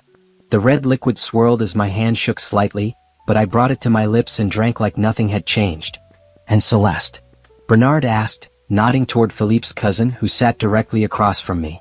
She wore a red dress that probably cost more than my car, and her dark hair fell in perfect waves over her shoulders. She was watching Philippe with an expression I'd been too trusting to recognize before this moment. "We'll wait a few months before going public," Philippe said, reaching under the table. I couldn't see where his hand went, but Celeste's smile widened. "We've already been together 2 years. What's a few more months?" 2 years. I'd been married to him for 5. I did the math automatically, like running code in my head. That meant he'd been with her since before we even signed the papers on our apartment. Since before I'd put my name on all those patents for the app we'd built together. Since before I'd trusted him with everything. "Does she suspect anything?" Genevieve asked, looking directly at me with those cold blue eyes. I smiled back at her, raising my glass slightly as if toasting her generosity for hosting. "She's too simple to suspect anything," Philippe said, and I watched his mouth form words that were destroying my world. "She barely understands business. I've been preparing the documents for weeks, and she signs everything I put in front of her without reading. Next Tuesday she'll sign away her rights to the technology and then she'll have nothing." "What about the source code?" Celeste asked. "Doesn't she have all the technical knowledge?" Philippe waved his hand dismissively. "I've been documenting everything she does. Once I have her signature on the transfer papers, I can hire any competent programmer to maintain the system. She made it seem more complicated than it is because it made her feel important." I wanted to throw my wine in his face. I wanted to scream. I wanted to overturn the table and watch their expensive china shatter across their expensive floor. Instead, I kept my expression pleasant and interested, like a well-trained dog who sits patiently while its owner discusses giving it away. "She'll be devastated," Isabel said, and she actually sounded sympathetic. "She really does love you, Philippe." "She loves the idea of me," he corrected. "She loves telling people she married a French entrepreneur. She loves the lifestyle. But she was always temporary. You don't build a legacy with someone like that. Someone like that. Someone like me." I cut another piece of salmon and chewed slowly, counting to 10 in French inside my head. "Un, deux, trois, quatre, cinq, six, sept, huit, neuf, dix." "The apartment is in both names," Bernard said, switching to business mode. "How will you handle that?" "She'll be too emotional to think clearly," Philippe explained. "I'll offer to buy her out for half of what it's worth, tell her it's generous given the circumstances. She'll take it because she won't want to fight. American women always choose the path of least resistance." This American woman was currently calculating exactly how much he owed me for 3 years of unpaid overtime building his company, plus interest. Celeste laughed at something Philippe said that I missed, too focused on keeping my breathing steady. She reached across the table and squeezed my hand. "You're so quiet tonight, Simone. Is everything okay?" I looked at her hand covering mine, at her French manicure and her diamond ring that probably came from Philippe. I looked up at her face, at the fake concern in her eyes, and I smiled.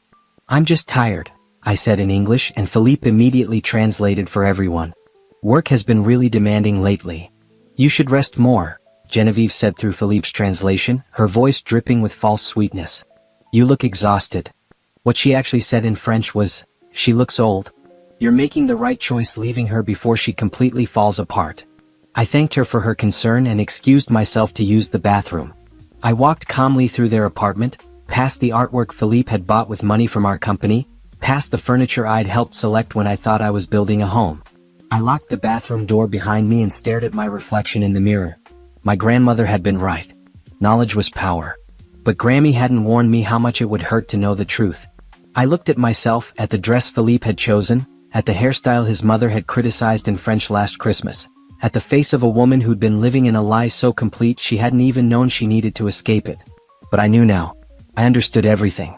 I pulled out my phone and opened a new note. I started typing everything I'd heard, every word, every detail. Then I opened my messages and texted my old college friend Jerome, who'd become a corporate lawyer in Boston. "I need help. Can you call me tomorrow? It's urgent." His response came back within seconds. "Are you safe? Say yes or no." I looked at the bathroom door, at the lock that suddenly seemed very thin. "Yes," I typed. "But I won't be if I don't move fast." I deleted the conversation, cleared my history, and flushed the toilet for authenticity. I washed my hands and reapplied my lipstick, the same shade Philippe had told me looked acceptable. Then I walked back to the dining room where my husband and his family were planning my destruction, and I sat down at the table with a smile. "Sorry," I said brightly. "What did I miss?" Philippe translated the question and his father laughed. Nothing important, Bernard said in French. Just family business. Nothing you need to worry your pretty little head about.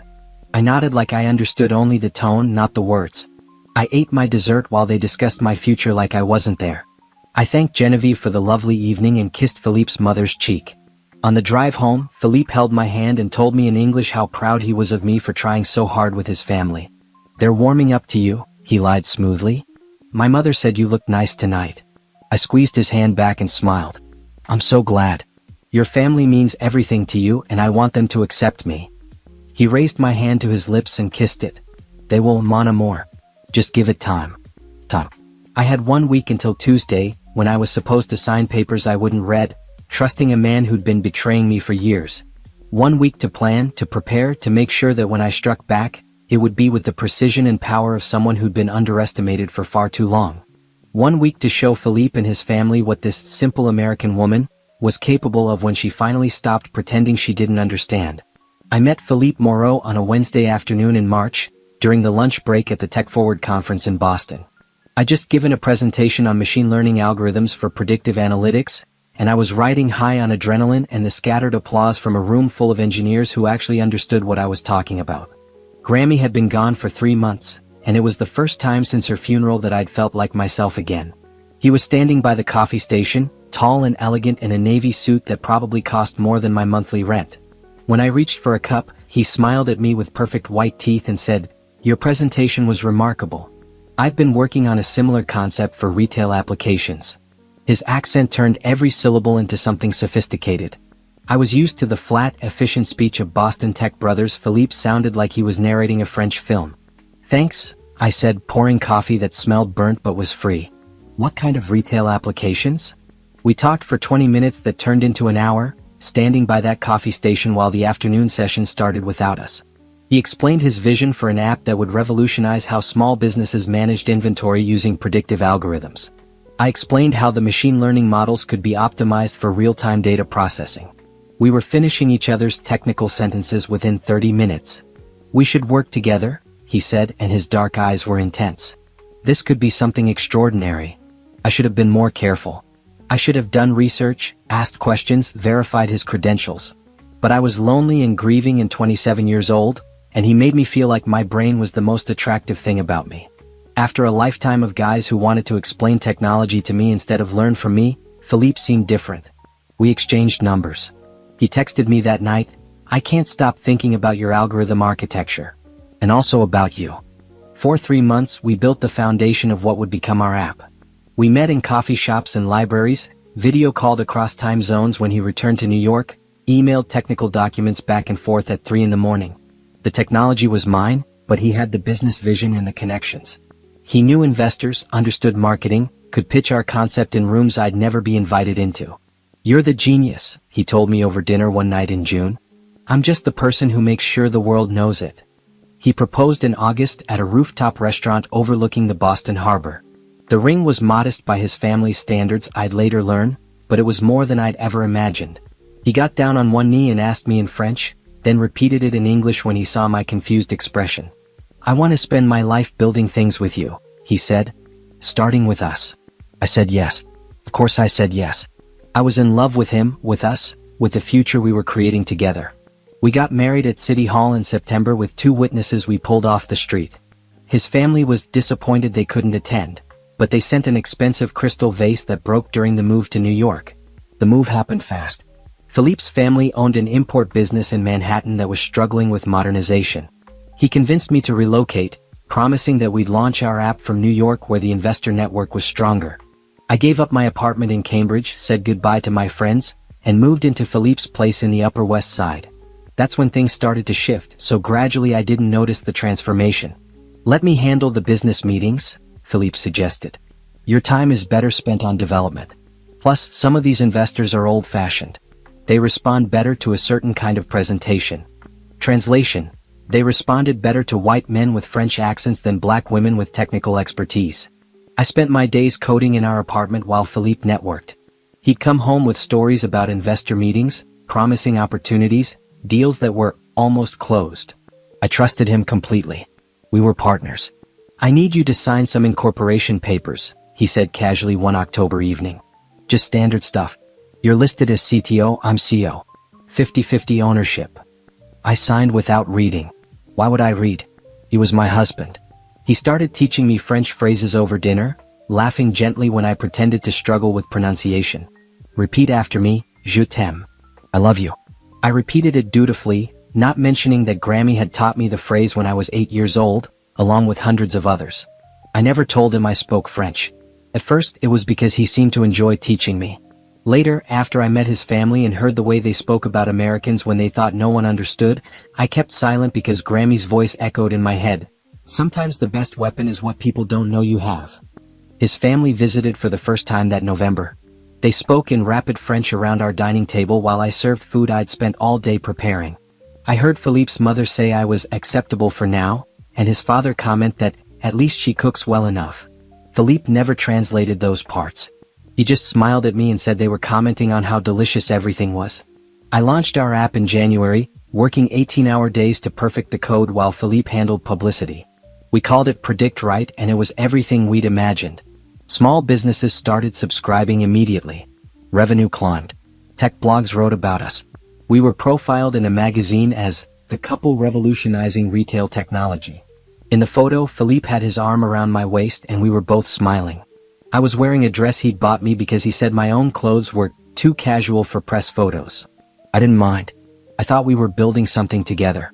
His family's import business stabilized once I built them a custom inventory system for free.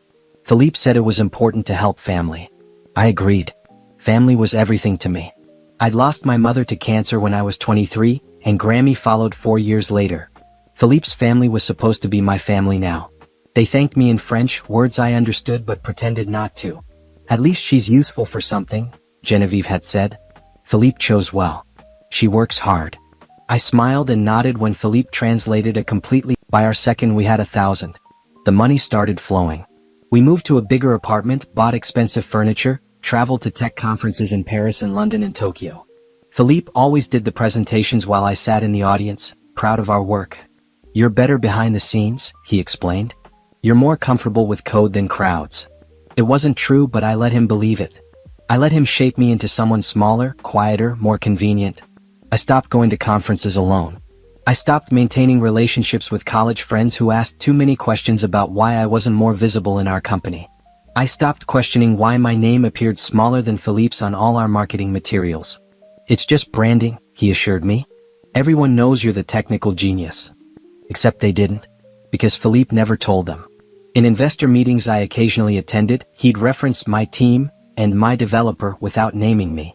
When reporters asked about the technology, he'd give vague explanations that made it sound like collaborative effort rather than my specific creation. I told myself it didn't matter. We were married. What was his was mine, what was mine was his. We were a unit.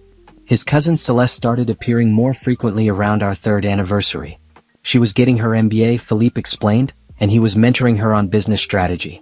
She'd show up at our apartment for working dinners, where they'd spread papers across our dining table and speak rapid French while I cooked. You don't mind, do you, mon amour? Philippe would ask, kissing my forehead.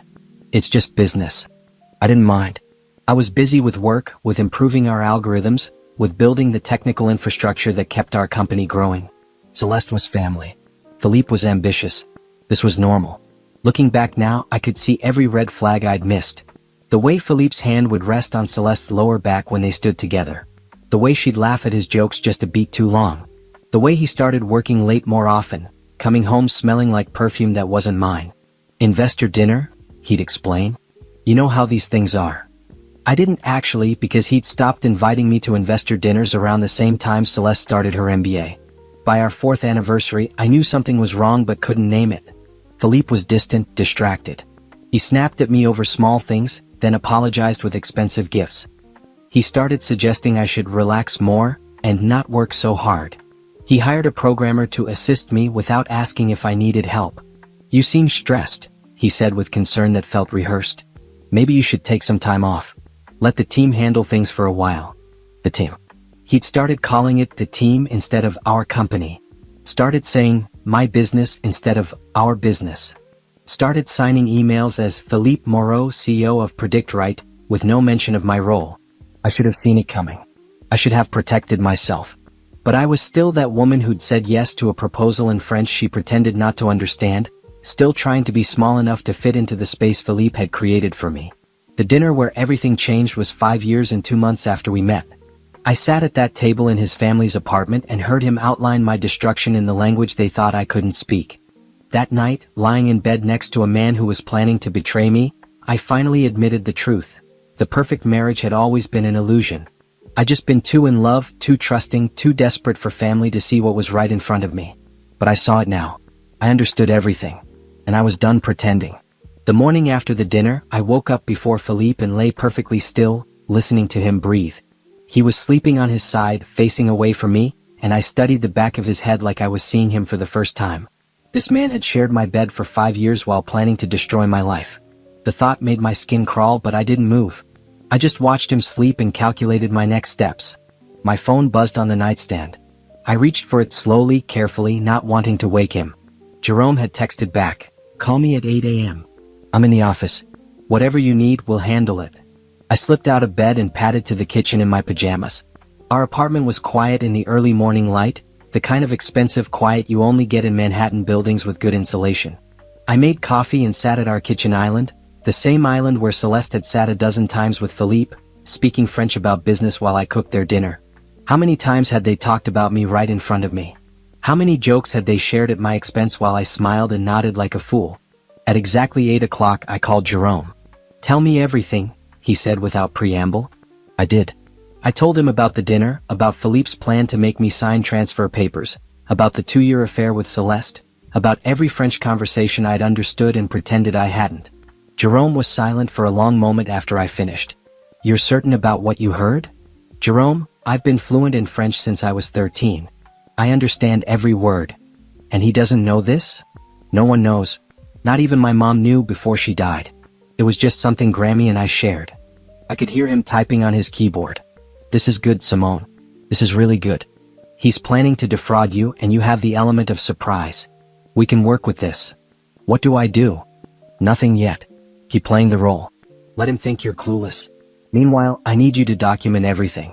Every conversation, every email, every document he's prepared. If he's planning to make you sign papers on Tuesday, I need to see those papers first. Can you access his computer? We share a computer for the business stuff. I have all the passwords." "Perfect. Don't change anything, don't let him know you've looked, but screenshot everything. Send it to my personal email, not my work one. And Simone?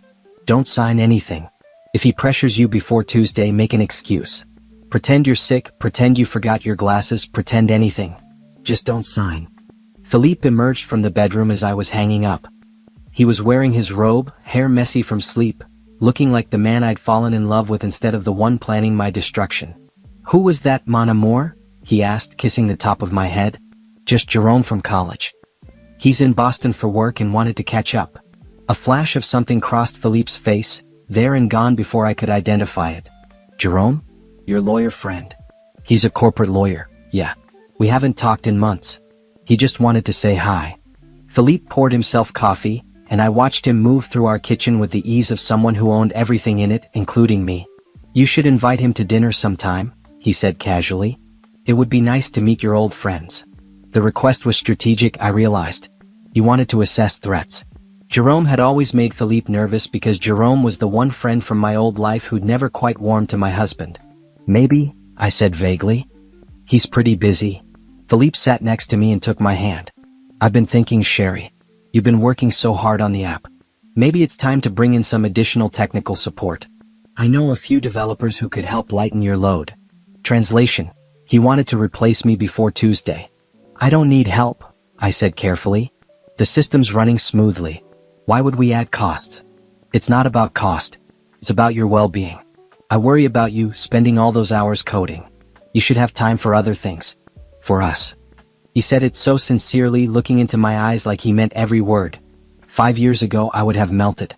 I would have thanked him for caring. Now I just smiled and squeezed his hand back. "You're so thoughtful. Let me think about it." He kissed me then, soft and lingering, and I kissed him back like nothing had changed. When he pulled away, he was smiling. "I love you, you know that?" "I love you too," I lied. After he left for a morning meeting, I opened our shared laptop and started searching. Philippe was organized to a fault, which made my job easier. Everything was filed, labeled, dated. I found a folder labeled Business Restructuring Private and opened it. Inside were documents that made my blood run cold. Transfer agreements that would sign over all my intellectual property rights. Corporate restructuring papers that would make Philippe the sole owner of Predict Right. A prenuptial agreement I'd never signed, forged with my signature. Letters from lawyers outlining divorce strategy.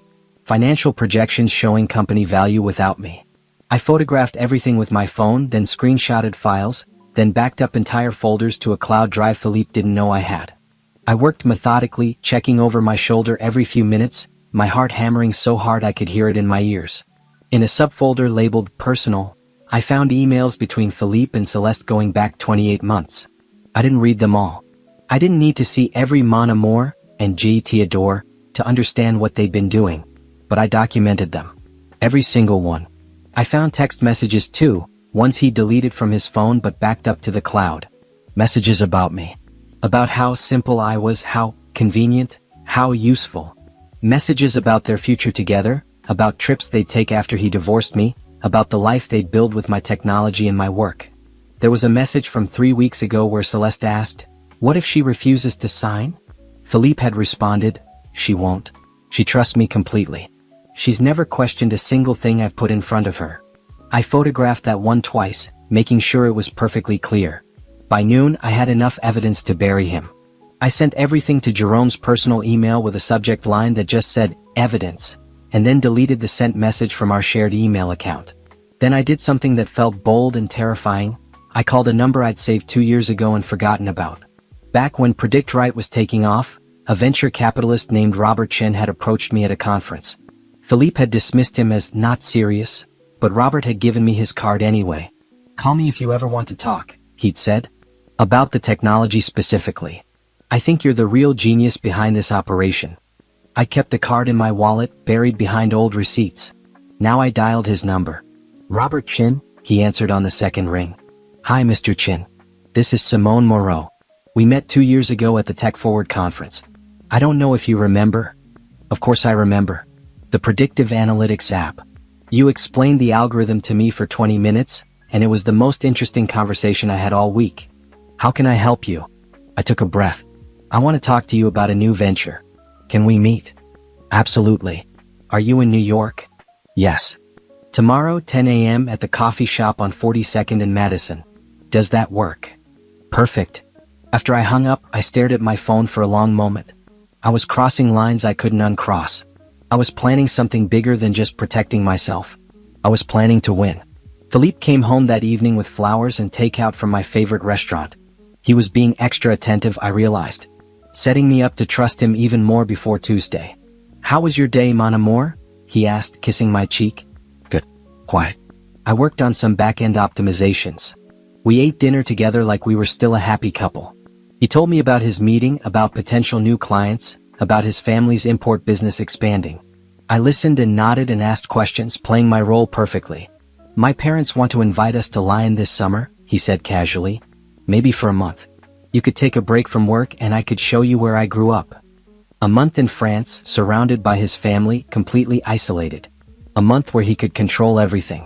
"That sounds nice," I said. "Let's talk about it after things settled down with the app launch." "What app launch?" I'd said too much. I backtracked quickly.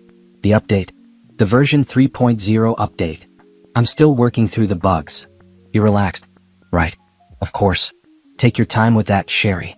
No rush." That night, I lay awake after he fell asleep and planned. I thought about Grammy, about how she'd survived poverty and prejudice and a husband who tried to control her. She taught me French in secret because she wanted me to have tools he didn't know about. She taught me to be strong by showing me how she survived. "Baby girl," she told me once, "there's strength in silence. Let them think you're soft while you sharpen your knife." I wasn't sharpening a knife. I was building a case, a company, a future. And Philippe wouldn't see it coming until it was too late. I met Jerome at a small law office in Midtown, the kind of place with frosted glass doors and a receptionist who looked like she'd heard every terrible story humanity had to offer. Jerome was waiting in a conference room and he wasn't alone. "Simone, this is Bianca Laurent." She specializes in intellectual property law and speaks fluent French. I thought we might need her expertise. Bianca was a petite woman in her 40s with sharp eyes and a handshake that could crack walnuts.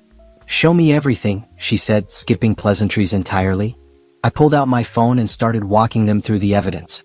As I showed them the transfer documents, the forged prenup, the emails between Philippe and Celeste, I watched their expressions shift from professional interest to genuine anger.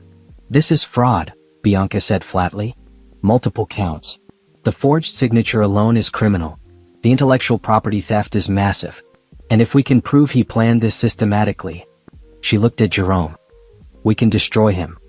"That's not enough," I said, surprising myself with how calm I sounded. "I don't just want to stop him. I want my company, my work, my life back."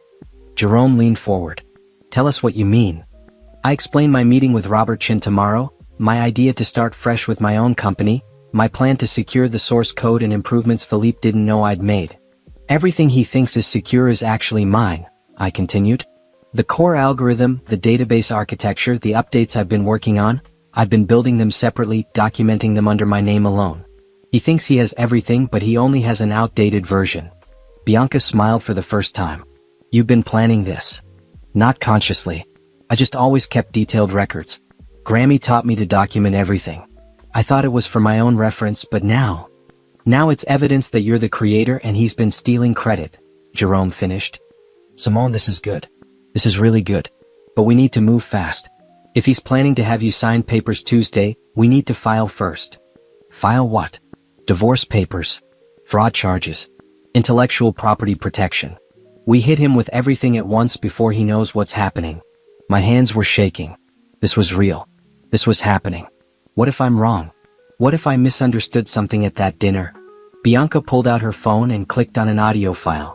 "You said you recorded conversations. May I?" I pulled up the recording from the dinner, the one I'd made with my phone in my pocket. Bianca listened, her expression never changing, while Philippe's voice outlined my destruction in perfect French. When it finished, she looked at me with something like respect. "You didn't misunderstand anything. He's planning systematic fraud. And this recording, combined with the documents you found, gives us everything we need." Jerome started outlining a legal strategy. File for divorce immediately. File for intellectual property protection. Submit evidence of fraud to the district attorney. Freeze joint assets. Get a restraining order if necessary. "He'll fight back," Jerome warned. "He has resources, family money, connections. This won't be easy." "I don't care about easy," I said. "I care about winning." My meeting with Robert Chin the next morning was in a coffee shop near Grand Central. He was exactly as I remembered, mid-50s, silver hair, kind eyes behind wire-rimmed glasses. He stood when he saw me and pulled out my chair. "Thank you for meeting me," I said. "Thank you for calling. I've been following Predictrite's growth. Impressive work. It's about to get complicated." I told him everything. Not the personal details, not the affair, just the business reality. I was being forced out of my own company through fraud. I needed to start over with technology that was legally and completely mine. "Can you prove the technology is yours?" he asked. I pulled out my laptop and showed him documentation going back 6 years. Design Leap handled business. I handled technology. These are my work logs, my code repositories, my design documents. Everything is under my name and account. Robert studied my screen, clicking through files with the focus of someone who actually understood code. "This is extraordinary work. The machine learning optimization alone is graduate-level material. You built this. Every line. And your husband is trying to take it?" "He's trying to take everything."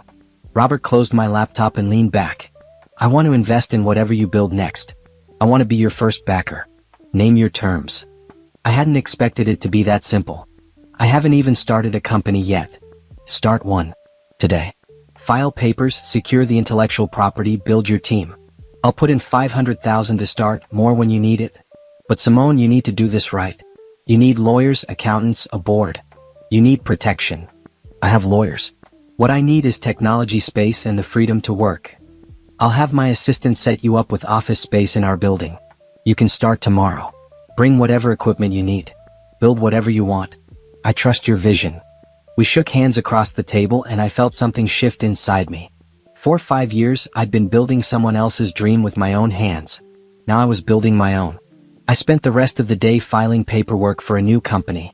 I called it Clarity Systems, because clarity was exactly what I'd found when I finally understood what was happening around me.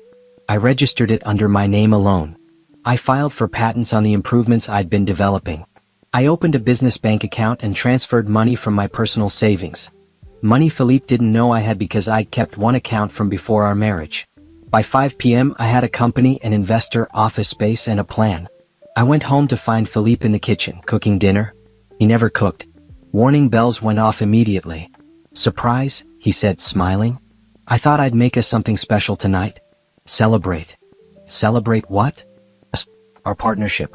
Everything we've built together." He poured wine into 2 glasses. "I was thinking we should make Tuesday special too. After you sign the papers, we could go away for the weekend. Just the 2 of us. Remember when we used to do that?" He was planning a celebration for my own destruction. The audacity was almost impressive. "That sounds wonderful," I lied, taking the wine glass. "Philippe, have I told you lately how much I appreciate everything you do?" His smile widened. "You don't have to say it. I know." We ate his meal, pasta that was slightly overcooked, sauce from a jar, and I complimented every bite. I played the grateful wife, the trusting partner, the woman who would sign anything he put in front of her. After dinner, Philippe's phone buzzed. He glanced at it and I caught a flash of Celeste's name before he turned it over. "Work thing," he said dismissively. "On a Thursday night? You know how it is." He kissed my forehead and disappeared into his office. I cleaned up the kitchen and listened to the murmur of his voice speaking French behind closed doors. I couldn't make out exact words, but I didn't need to. I knew what they were discussing. Tuesday. The future they were planning. Later, when Philippe was in the shower, I checked my email. Jerome had sent me a draft of divorce papers. Bianca had filed paperwork with the patent office protecting my intellectual property. Robert had sent over lease documents for office space. Everything was in motion. Everything was real. I looked around our apartment at the life I'd built that was actually a cage I'd never seen. Grammy had been right about everything. Knowledge was power, but more than that, clarity was freedom. Philippe emerged from the bathroom in his robe, looking relaxed. "Come to bed, mon amour." I joined him, and he wrapped his arms around me like I was precious. Like he loved me. Like he wasn't planning to destroy me in 5 days. "Simone?" he murmured into my hair. "Yes. I'm a lucky man." I stared into the darkness and whispered back, "Not as lucky as you think." The weekend before Tuesday felt like living in a play where I was the only one who'd read ahead in the script. Philippe was attentive, affectionate, cooking breakfast and suggesting we spend Sunday in Central Park like we used to. I played along, smiling through brunch, holding his hand on park benches, taking selfies that he posted with captions about quality time with my beautiful wife. My phone buzzed constantly with texts I checked when he wasn't looking. Jerome coordinating with process servers. Bianca filing additional patents. Robert sending me building access codes and IT setup information. I was constructing a parallel life while Philippe thought I was just his devoted wife enjoying the autumn weather. Sunday night, while Philippe watched a soccer match, I sat with my laptop pretending to browse recipes. Actually, I was reviewing the complete source code for Predict Right, identifying every component I'd personally built. The core algorithm was entirely mine. The database architecture was mine. The user interface optimization was mine. Philippe's contributions had been business strategy and investor relations. Important for a company but not the actual product. The beautiful thing about being the only person who truly understood the technology was that I could see exactly how to extract myself from it. The current version of Predict Right ran on code I'd written, but I'd been developing improvements for months that lived only on my personal devices. Better algorithms, faster processing, more accurate predictions. Philippe didn't know they existed because I'd learned to stop sharing everything with him. I'd started developing them after his second working late excuse last year, not because I suspected anything specific but because I'd felt the distance growing between us. Coding had always been my therapy and I'd poured my confusion into building something better. Now that something better would be my insurance policy. Monday morning, I told Philippe I had a doctor's appointment. He barely looked up from his phone, probably texting Celeste. "Feel better, mon amour?" he said absently. I took the subway to Robert's building in Midtown, rode the elevator to the 15th floor, and walked into my new office. It was small but perfect. Big window, empty desk, reliable internet. Everything I needed to rebuild. I spent the day transferring my personal code to secure servers, setting up development environments, creating comprehensive documentation that proved when and how I'd created every innovation. Every file was timestamped, backed up, legally protected. By 5 p.m., I had a complete technical portfolio that was undeniably mine. Robert stopped by around 3. "How's it going?" "Good. Really good." I showed him the improvements I'd made to the core algorithm. "This is what I've been developing independently. It's 30% more accurate than the current PredictWrite version, and the processing speed is doubled." He studied my screen with the intensity of someone who understood enough code to be dangerous. "This is remarkable. When can you launch?" "Once the legal situation is resolved. Maybe 3 months." "And the current version that your husband has?" "It'll work for now, but without me there to maintain it and implement updates, it'll start showing problems within 6 months. Technology needs constant improvement or it becomes obsolete." Robert smiled. "So either he keeps you, which he's planning not to do, or his company slowly fails." "Basically." "Brilliant. You've built in your own obsolescence protection." I hadn't thought of it that way, but he was right. Philippe needed me far more than he realized. He just thought he could replace me with any competent programmer. He didn't understand that what I'd built wasn't just code, it was architecture, vision, constant innovation. You couldn't hire that. You could only steal it if the creator was naive enough to let you. I wasn't naive anymore. That evening at home, Philippe was excited about Tuesday. He kept talking about the business meeting we had scheduled, how it was just routine paperwork, how he'd already made reservations at my favorite restaurant for afterward. "We should celebrate," he said, pouring wine I didn't drink. "Tomorrow is an important day for the company. For us." "What makes it so important?" I asked innocently. "Just finalizing some growth plans. Investor requirements, boring stuff. But it positions us for the next phase." He took my hand. "I couldn't have done any of this without you, Simone. I hope you know that." The lies came so smoothly. I wondered if he'd always been this good at deception or if he'd developed the skill over time. "I'm proud of what we built together," I said, which was technically true. I was proud of what I'd built. The together part was the fiction. That night I couldn't sleep.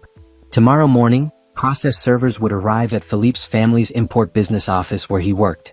They'd hand him divorce papers, fraud allegations, intellectual property claims. His perfect plan would explode before he even got me to sign his fake documents. I played the scenarios in my head. Would he call me first? Come home angry? Try to convince me it was a misunderstanding? I told Jerome and Bianca I'd be at my new office when it happened. I didn't want to be anywhere near Philippe when he found out. At 3 a.m. I got out of bed and checked my phone. Robert had emailed, "Whatever happens tomorrow, remember you're not just protecting yourself. You're standing up for every creator who's been stolen from. That takes courage. You have it." I sat in our dark living room and thought about Grammy. She'd survived worse than this. She'd survived poverty and racism and a husband who hit her. She'd raised my mother alone after leaving him, worked 2 jobs, sent mom to nursing school. She taught me French in secret because she believed knowledge was the one thing no one could take from you. "You're stronger than you know, baby girl," she told me shortly before she died. "You come from strong women. Don't ever let anyone make you forget that." I wouldn't forget. Tomorrow I'd prove it. Tuesday morning arrived with unseasonable warmth. I woke at 6 before Philippe's alarm and lay still in the pre-dawn light. This was the last morning I'd wake up in this apartment as his wife. By tonight, everything would be different. Philippe's alarm went off at 6:30. He stretched, kissed my shoulder, completely relaxed. "Big day," he murmured. Yes, I agreed. Big day. I made coffee while he showered, playing the role one last time. When he emerged dressed in his best suit, the navy one he wore for important meetings, I handed him his cup exactly how he liked it. "You look nice," I said. "Important meeting this morning before our appointment. Investor call." Another lie, probably. More time with Celeste planning their future. "What time should I meet you at the lawyer's office?" I asked, knowing there would be no meeting. "Noon. I'll text you the address." He'd never text me an address because there was no appointment.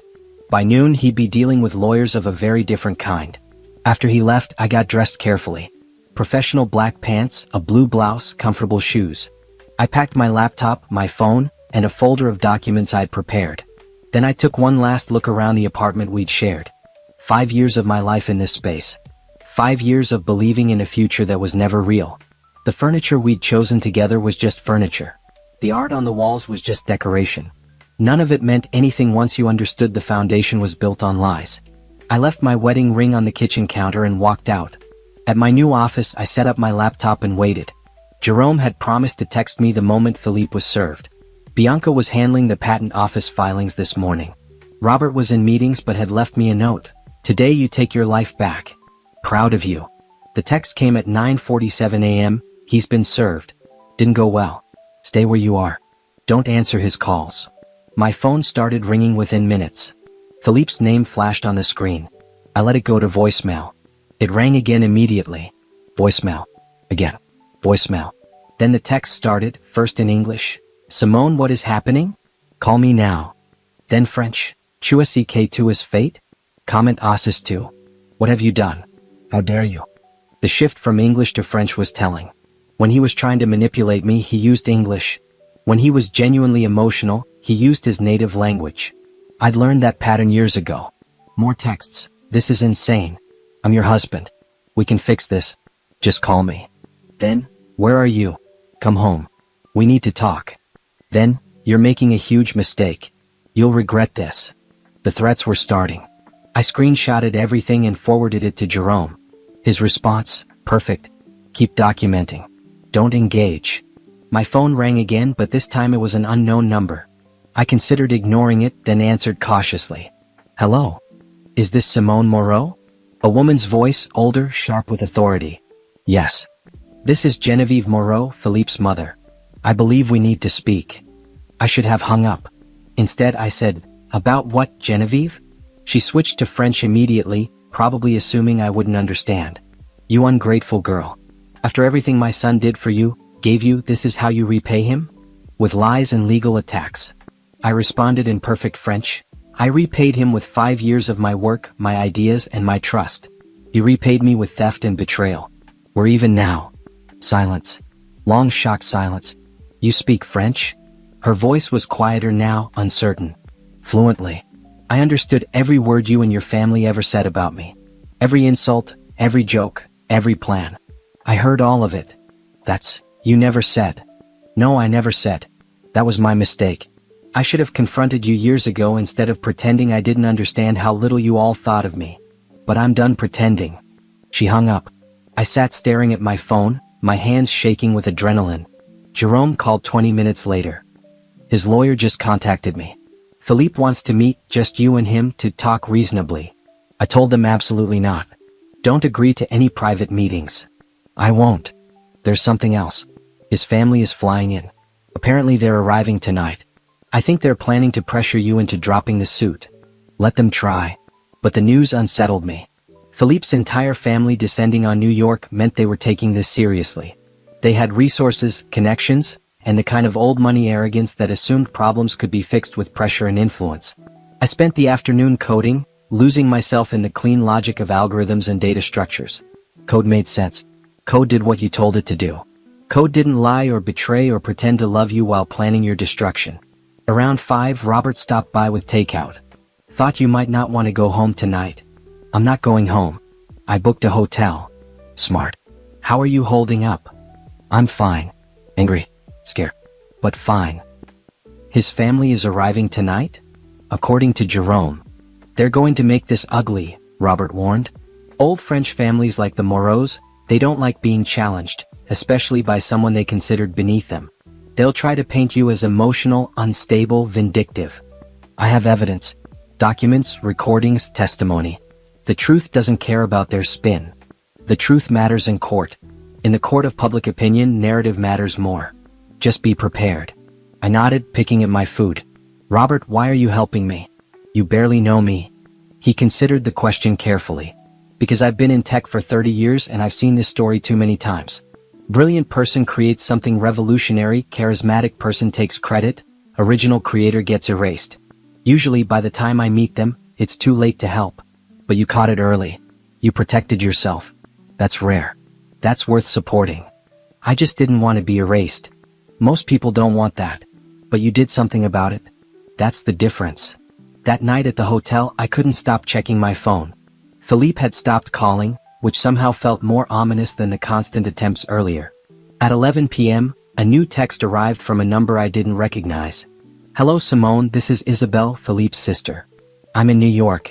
Can we meet for coffee tomorrow morning? Just to talk woman to woman. Please. Isabel had always been the kindest of Philippe's family. She'd never said cruel things about me in French, at least not that I'd heard. She'd seemed genuinely friendly during family gatherings. I called Jerome. Philippe's sister wants to meet me. Don't do it. It's a trap. They're trying to find a weak point. What if she's genuine? What if she wants to help? Simone, she's his family. Her loyalty is to him, not to you. Whatever she says will be used against you later. Trust me on this. I thanked him and hung up. Then I texted Isabel back. I appreciate the offer, but I need to respectfully decline. This is a legal matter now, and my lawyers have advised against private meetings. I hope you understand. Her response came immediately. I do understand. For what it's worth, I'm sorry. You deserve better than what my brother gave you. I stared at that message for a long time. Maybe she meant it. Maybe she didn't. Either way, Jerome was right. I couldn't afford to find out. Wednesday morning, I returned to my office to find a massive flower arrangement on my desk. No card, but I knew who sent it. Philippe had always believed grand gestures could fix anything. I called building security to remove them. They're just flowers, the security guard said. They're from someone I have a restraining order against. I lied. Please remove them immediately. Jerome called at 9. Judge granted the injunction. Philippe is officially barred from accessing Predictrite's technical systems or claiming credit for your work. He can run the business side, but he can't touch the technology. What does that mean practically? It means the company can continue operating with the current code, but he can't make changes, can't access your development files, can't claim he created anything technical. And if the company needs updates or fixes, he has to hire someone new because you're not obligated to maintain it. So the company will start failing once the current version becomes outdated. Exactly. You built in your own protection without even realizing it. Bianca joined the call. I have more good news. The patent office fast-tracked your applications. Your improvements are now officially protected under your name alone. If Philippe tries to use any of your new work, it's immediate copyright infringement. I felt something loosen in my chest. So legally everything's protected? Everything technical is yours and protected. Now we just need to handle the divorce and the fraud charges. Speaking of which, the DA's office called. They're interested in the forged prenuptial agreement. That's a felony. Will he go to jail? Possibly. More likely he'll take a plea deal if we can prove intent to defraud. But Simone, you need to prepare yourself. This is about to get very public. Philippe's family has money and connections. They're going to fight dirty. She was right. That afternoon, I received an email from an address I didn't recognize. Subject line, the truth about Simone Moreau. I shouldn't have opened it. I knew I shouldn't. But I did. It was a document, professionally formatted, outlining a completely fabricated version of our marriage. According to this narrative, I was an unstable, jealous wife who'd become paranoid about Philippe's success. I'd stolen company files and trade secrets. I'd forged documents to make it look like I'd contributed more than I had. I was trying to destroy him out of spite because he'd suggested we needed space. The entire thing was fiction, but it was convincing fiction. It had fake quotes from unnamed sources. It referenced medical records, suggesting I had mental health issues. It claimed Philippe had tried to get me help, but I'd refused. I forwarded it to Jerome immediately. Is this legal? Can they just send this? It's not illegal to send you lies. It would be illegal to publish them publicly without evidence. Who sent it? Anonymous email address.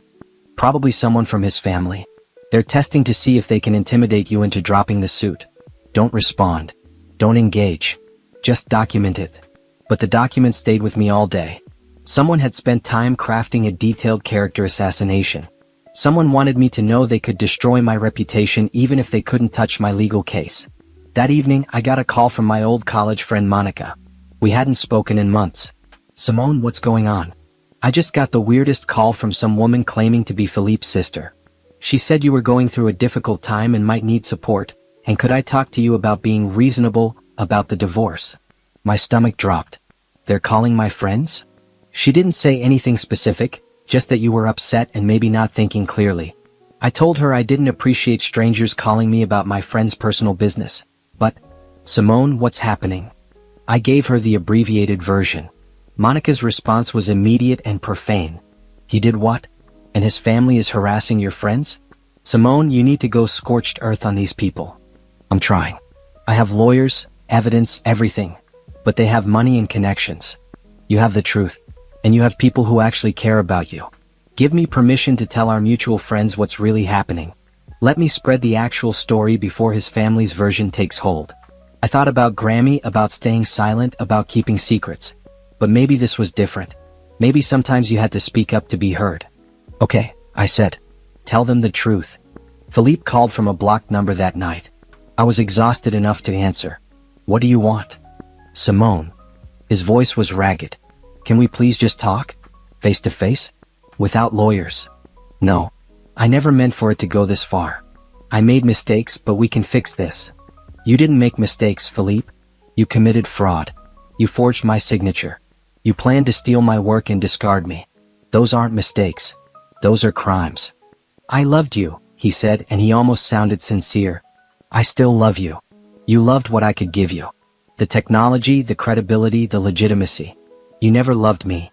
That's not true. We built something together. I built something. You took credit for it.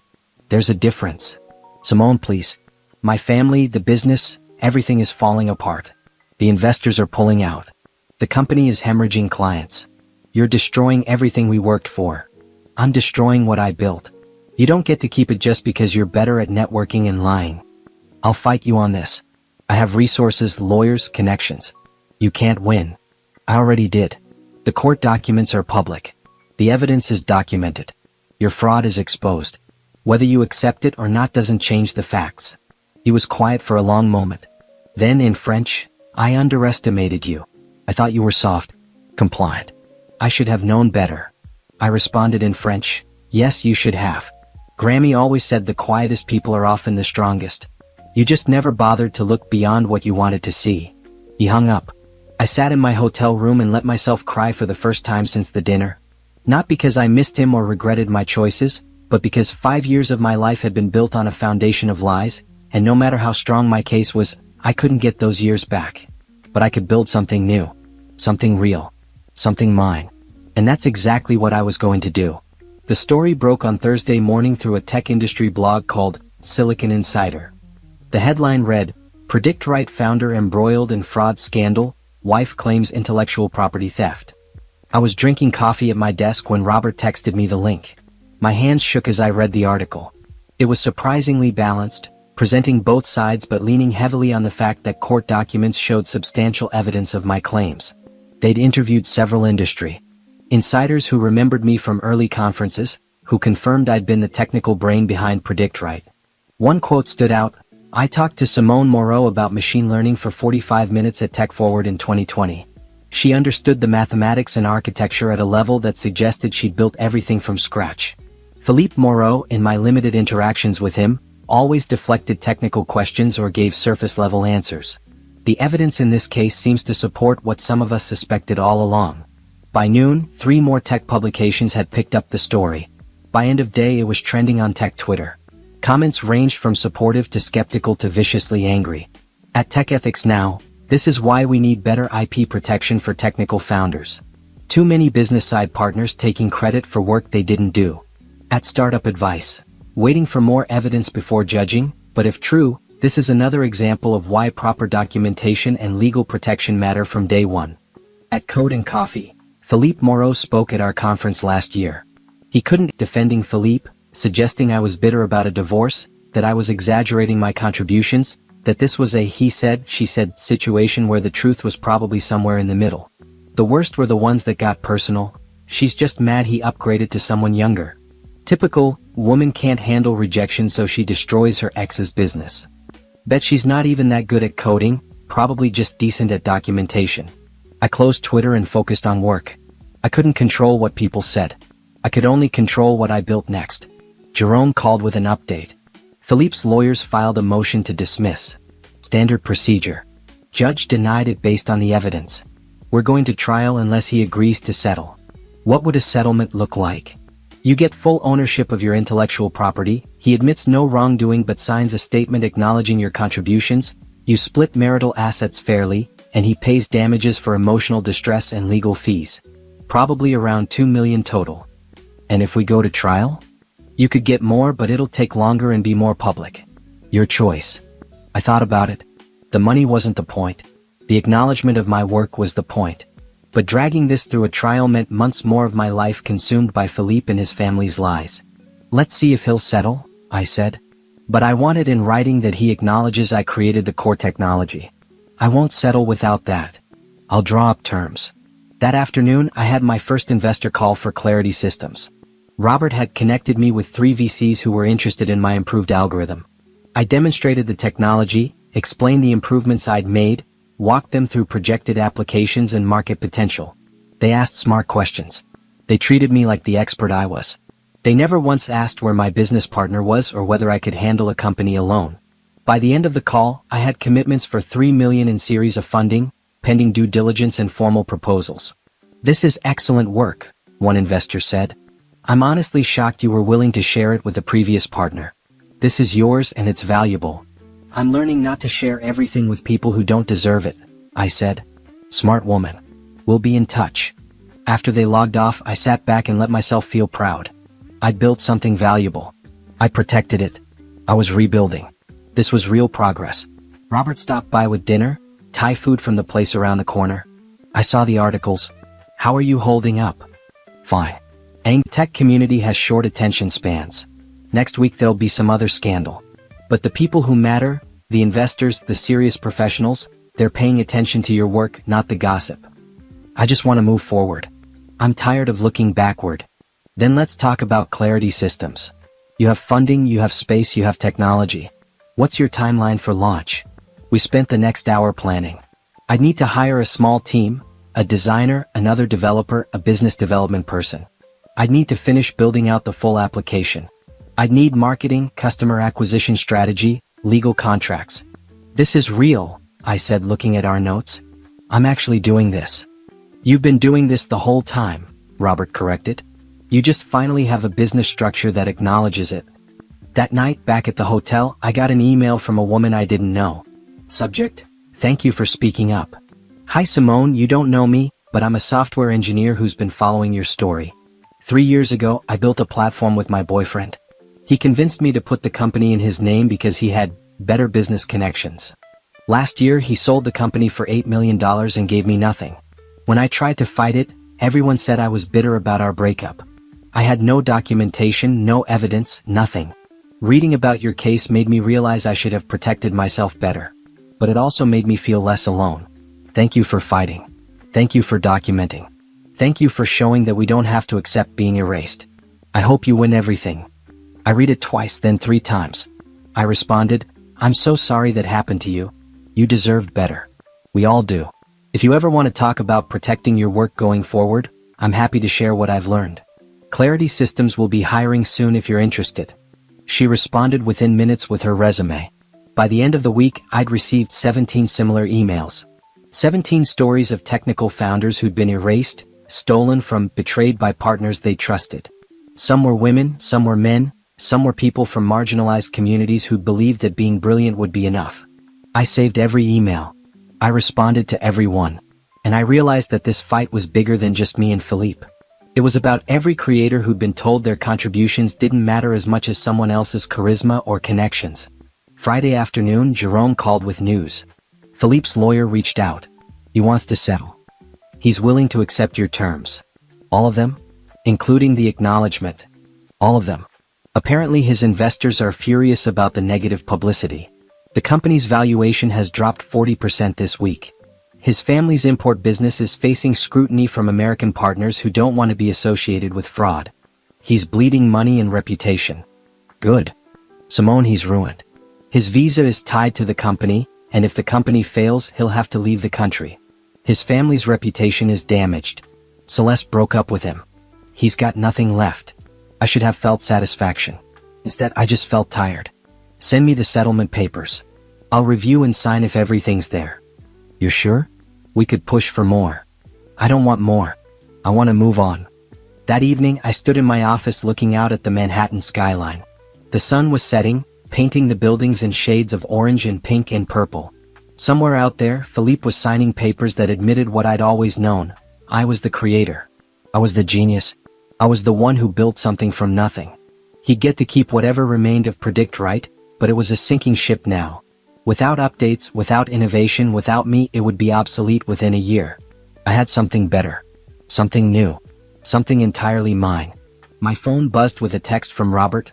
Settlement signed? Almost, I replied. Because I just heard from Forbes. They want to interview you for a piece on women founders reclaiming their work. Interested. I looked at my reflection in the dark window. 5 years ago, I'd been a woman who let her husband choose her clothes and speak for her in meetings. Now I was someone who'd fought back, who'd protected her work, who'd built something new from the ashes of betrayal. Yes, I texted back. I'm interested. The settlement conference was scheduled for Monday morning in a courtroom that smelled like old wood and bureaucracy. I arrived with Jerome and Bianca, wearing a navy suit that made me feel professional and powerful. Philippe was already there with his lawyer, sitting on the opposite side of the room like we were strangers. He looked terrible. His expensive suit hung loose on a frame that had lost weight.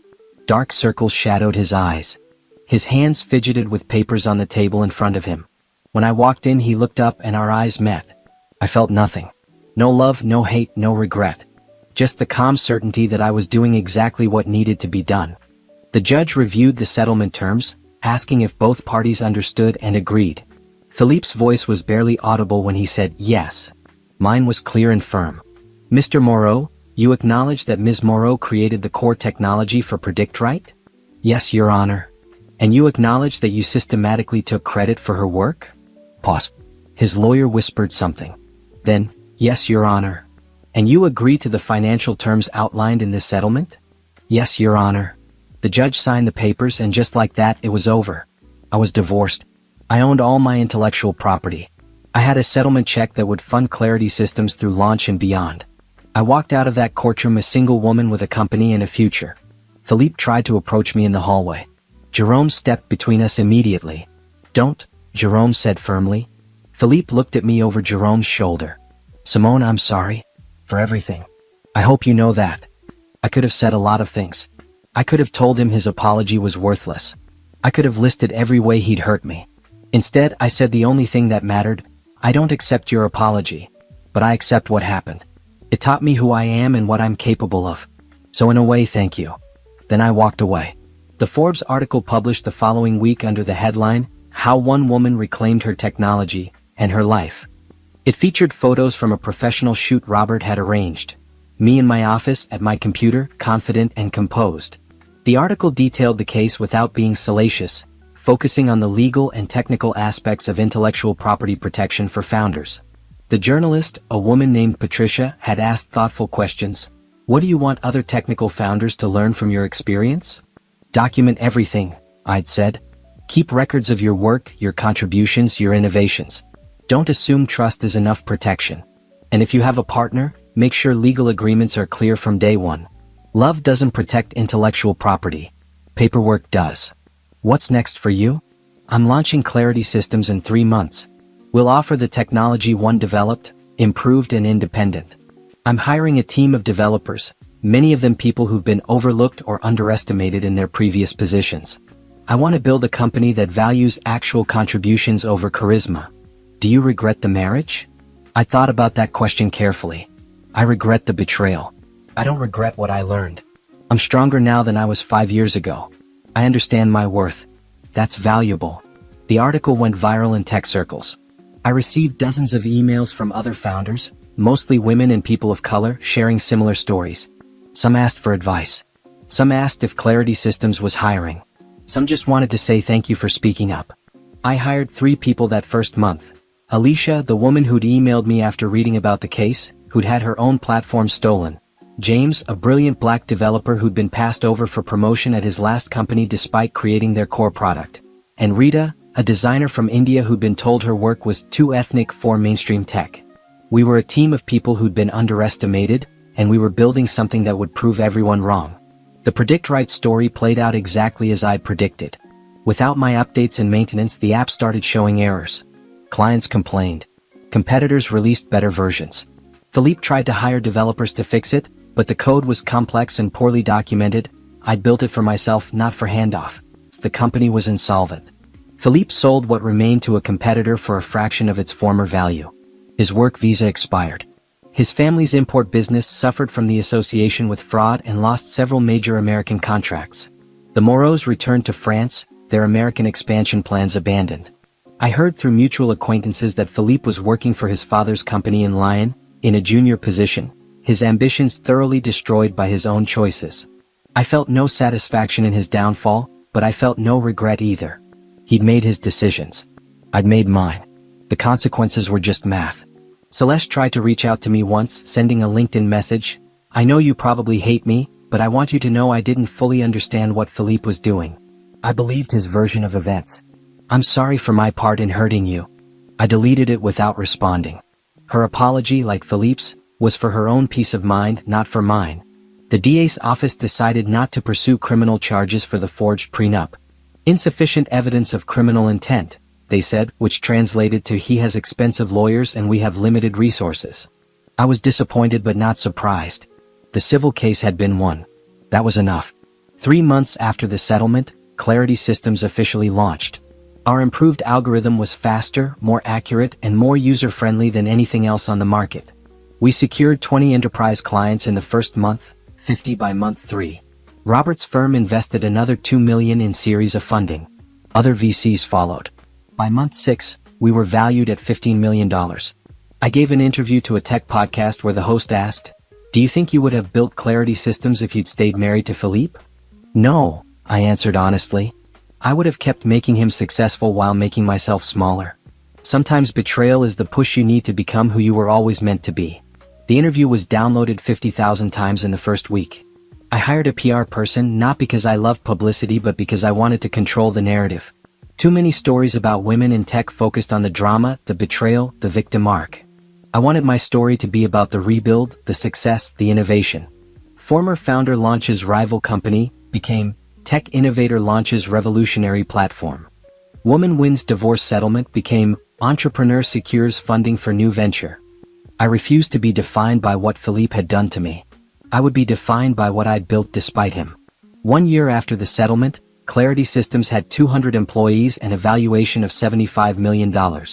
We'd expanded beyond predictive analytics into machine learning applications for healthcare, education, and environmental sustainability. I was on the cover of Entrepreneur magazine, building something better, how Simone Moreau created a tech company that values what really matters. In the photo I was smiling, confident, surrounded by my team. The caption read, "Success isn't about who takes credit. It's about who creates value." Philippe saw the article. I know because his sister Isabel, the only member of his family who'd stayed in occasional contact, sent me a message. "Philippe saw your magazine cover. He told our mother, I created a monster." I told him, "No, you just never recognized the genius she always was. Congratulations on everything you've built." I didn't respond, but I saved the message. Not because I cared what Philippe thought, but because Isabel's correction was exactly right. He hadn't created anything. I'd been a genius the whole time. He just never bothered to look. 18 months after the divorce, I stood on a stage in Montreal at the International Bilingual Tech Summit, speaking to 200 developers and founders in both English and French. The topic was intellectual property protection for technical founders, and the room was packed. The question I get asked most often, I said switching between languages smoothly, is whether I'm angry. People want to know if I'm bitter about what happened, if I hate my ex-husband, if I want revenge. I paused, looking out at the faces watching me. Some were young developers just starting out. Some were founders who'd been through their own battles. Some were students taking notes on their laptops. The truth is, I'm not angry anymore. I was for a while. Anger was useful. It motivated me to fight, to document, to protect myself. But staying angry would have been like drinking poison and expecting him to die. What I am now is grateful. That got some confused looks. I smiled. I'm grateful because being betrayed forced me to become someone stronger. It taught me to value my own work. It showed me who I could be when I stopped making myself smaller for someone else's comfort. My ex-husband thought he was stealing my future. Instead, he gave me the push I needed to build something better than I ever would have built with him. After the presentation, during the networking session, a young Haitian-American developer approached me. He was tall and lean, with thoughtful eyes behind black-framed glasses and an easy smile. "That was an incredible presentation," he said in English, then switched to French. "Especially the parts about protecting your work from day one. I wish I'd heard this 5 years ago." Bad experience with a partner? I asked in French. Something like that. I'm Thomas Jean-Baptiste. I've been following Clarity Systems since launch. Your machine learning optimization is brilliant. We talked for 20 minutes about algorithms and code architecture and the challenges of building ethical AI. He understood the technical concepts deeply, asked smart questions, made observations that showed real expertise. For the first time in longer than I could remember, I was having a technical conversation with someone who treated me like an equal expert rather than someone who needed concepts explained. Have you considered applications in agricultural sustainability? Thomas asked. I've been working on a project to help small farmers in Haiti optimize crop yields using predictive analytics, but the algorithm needs work. I'd love to hear more about it, I said genuinely. We exchanged information and agreed to grab coffee the next morning before the conference's second day. As he walked away, I felt something I hadn't felt since before Philippe. Genuine interest in another person that had nothing to do with loneliness or need or trying to fill a space. The next morning, Thomas and I met at a cafe near the conference center. We talked for 2 hours about his agriculture project, about applying machine learning to climate adaptation, about the ethics of technology in developing countries. He was passionate about using tech to help communities rather than just maximize profit. Most VCs think it's not scalable enough, he said with a wry smile. They want the next billion-dollar app, not something that helps farmers feed their families. Maybe you're talking to the wrong VCs. Clarity Systems has an innovation fund specifically for projects that create social value. We could talk about it. His eyes lit up. You're serious? I don't joke about tech investments. Send me your project proposal. If the technology is sound and the impact is real, we'll consider funding. We spent the rest of the conference attending panels together, grabbing meals between sessions, debating approaches to different technical problems. It was easy and comfortable and intellectually stimulating in a way I'd forgotten relationships could be. On the last night, over dinner at a small bistro, Thomas asked, "Can I ask you something personal?" You can ask. I might not answer. The story about your ex-husband, the fraud, all of that. Do you ever worry about trusting people again? About building something with someone else? I considered the question honestly. I used to. Right after everything happened, I thought I'd never trust anyone in a professional capacity again. But then I built Clarity Systems with a whole team of people, and I learned that trust isn't about being naive. It's about being smart. Having clear agreements. Documenting contributions. Trusting people to be human, which means sometimes they'll disappoint you, but protecting yourself so disappointment can't destroy you. That's practical but also kind of sad. Is it? I think it's realistic. My grandmother used to say, trust people to be who they are, not who you want them to be. I didn't understand that when I was young. I do now. Thomas smiled. Your grandmother sounds like she was wise. She was the wisest person I've ever known.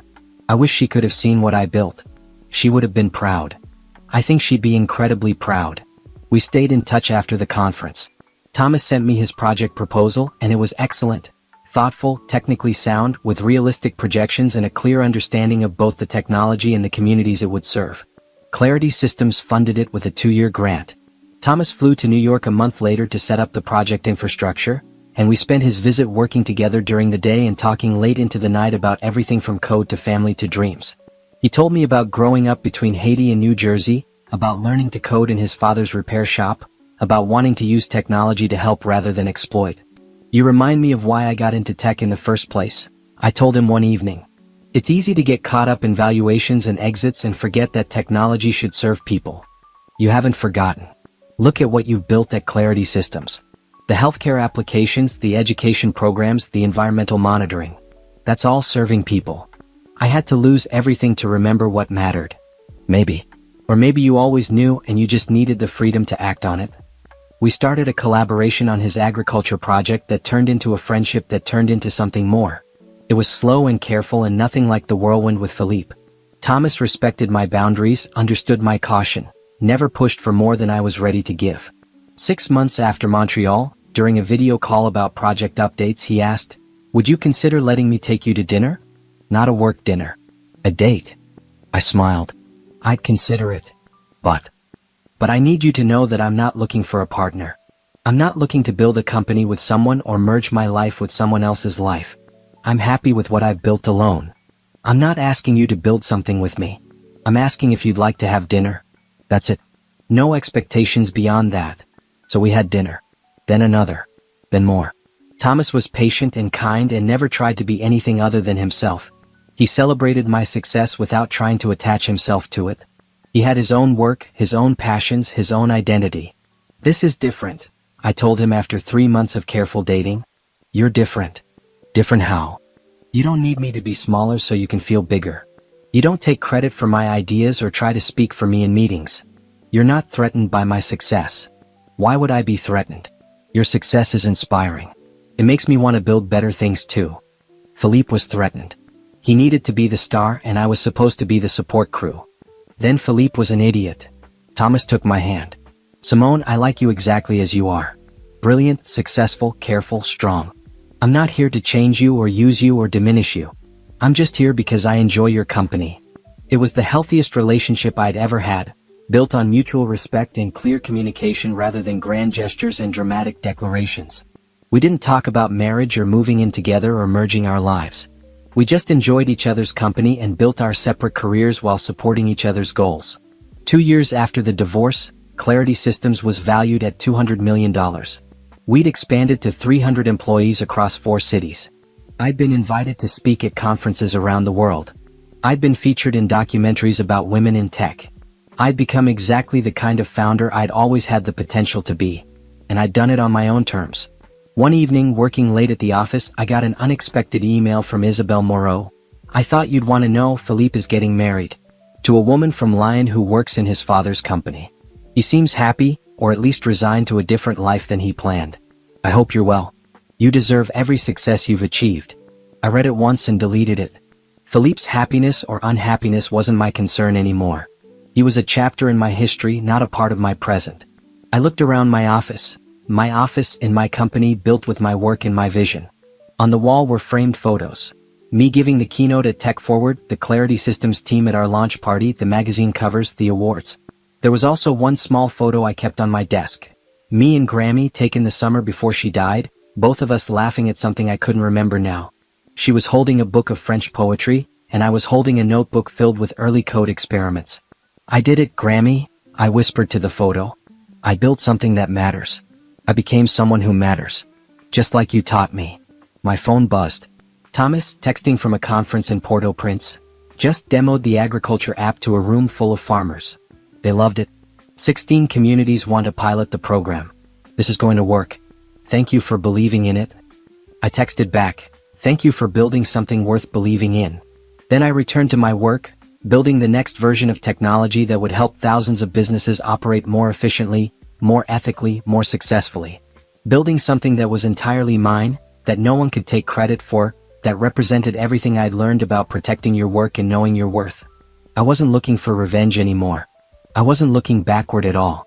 I was too busy building forward, creating something better than I'd ever imagined possible when I was sitting at that dinner table hearing my husband plan my destruction in a language he thought I didn't understand. Grammy had been right about everything. Knowledge was power. Silence could be strategy. And sometimes the best revenge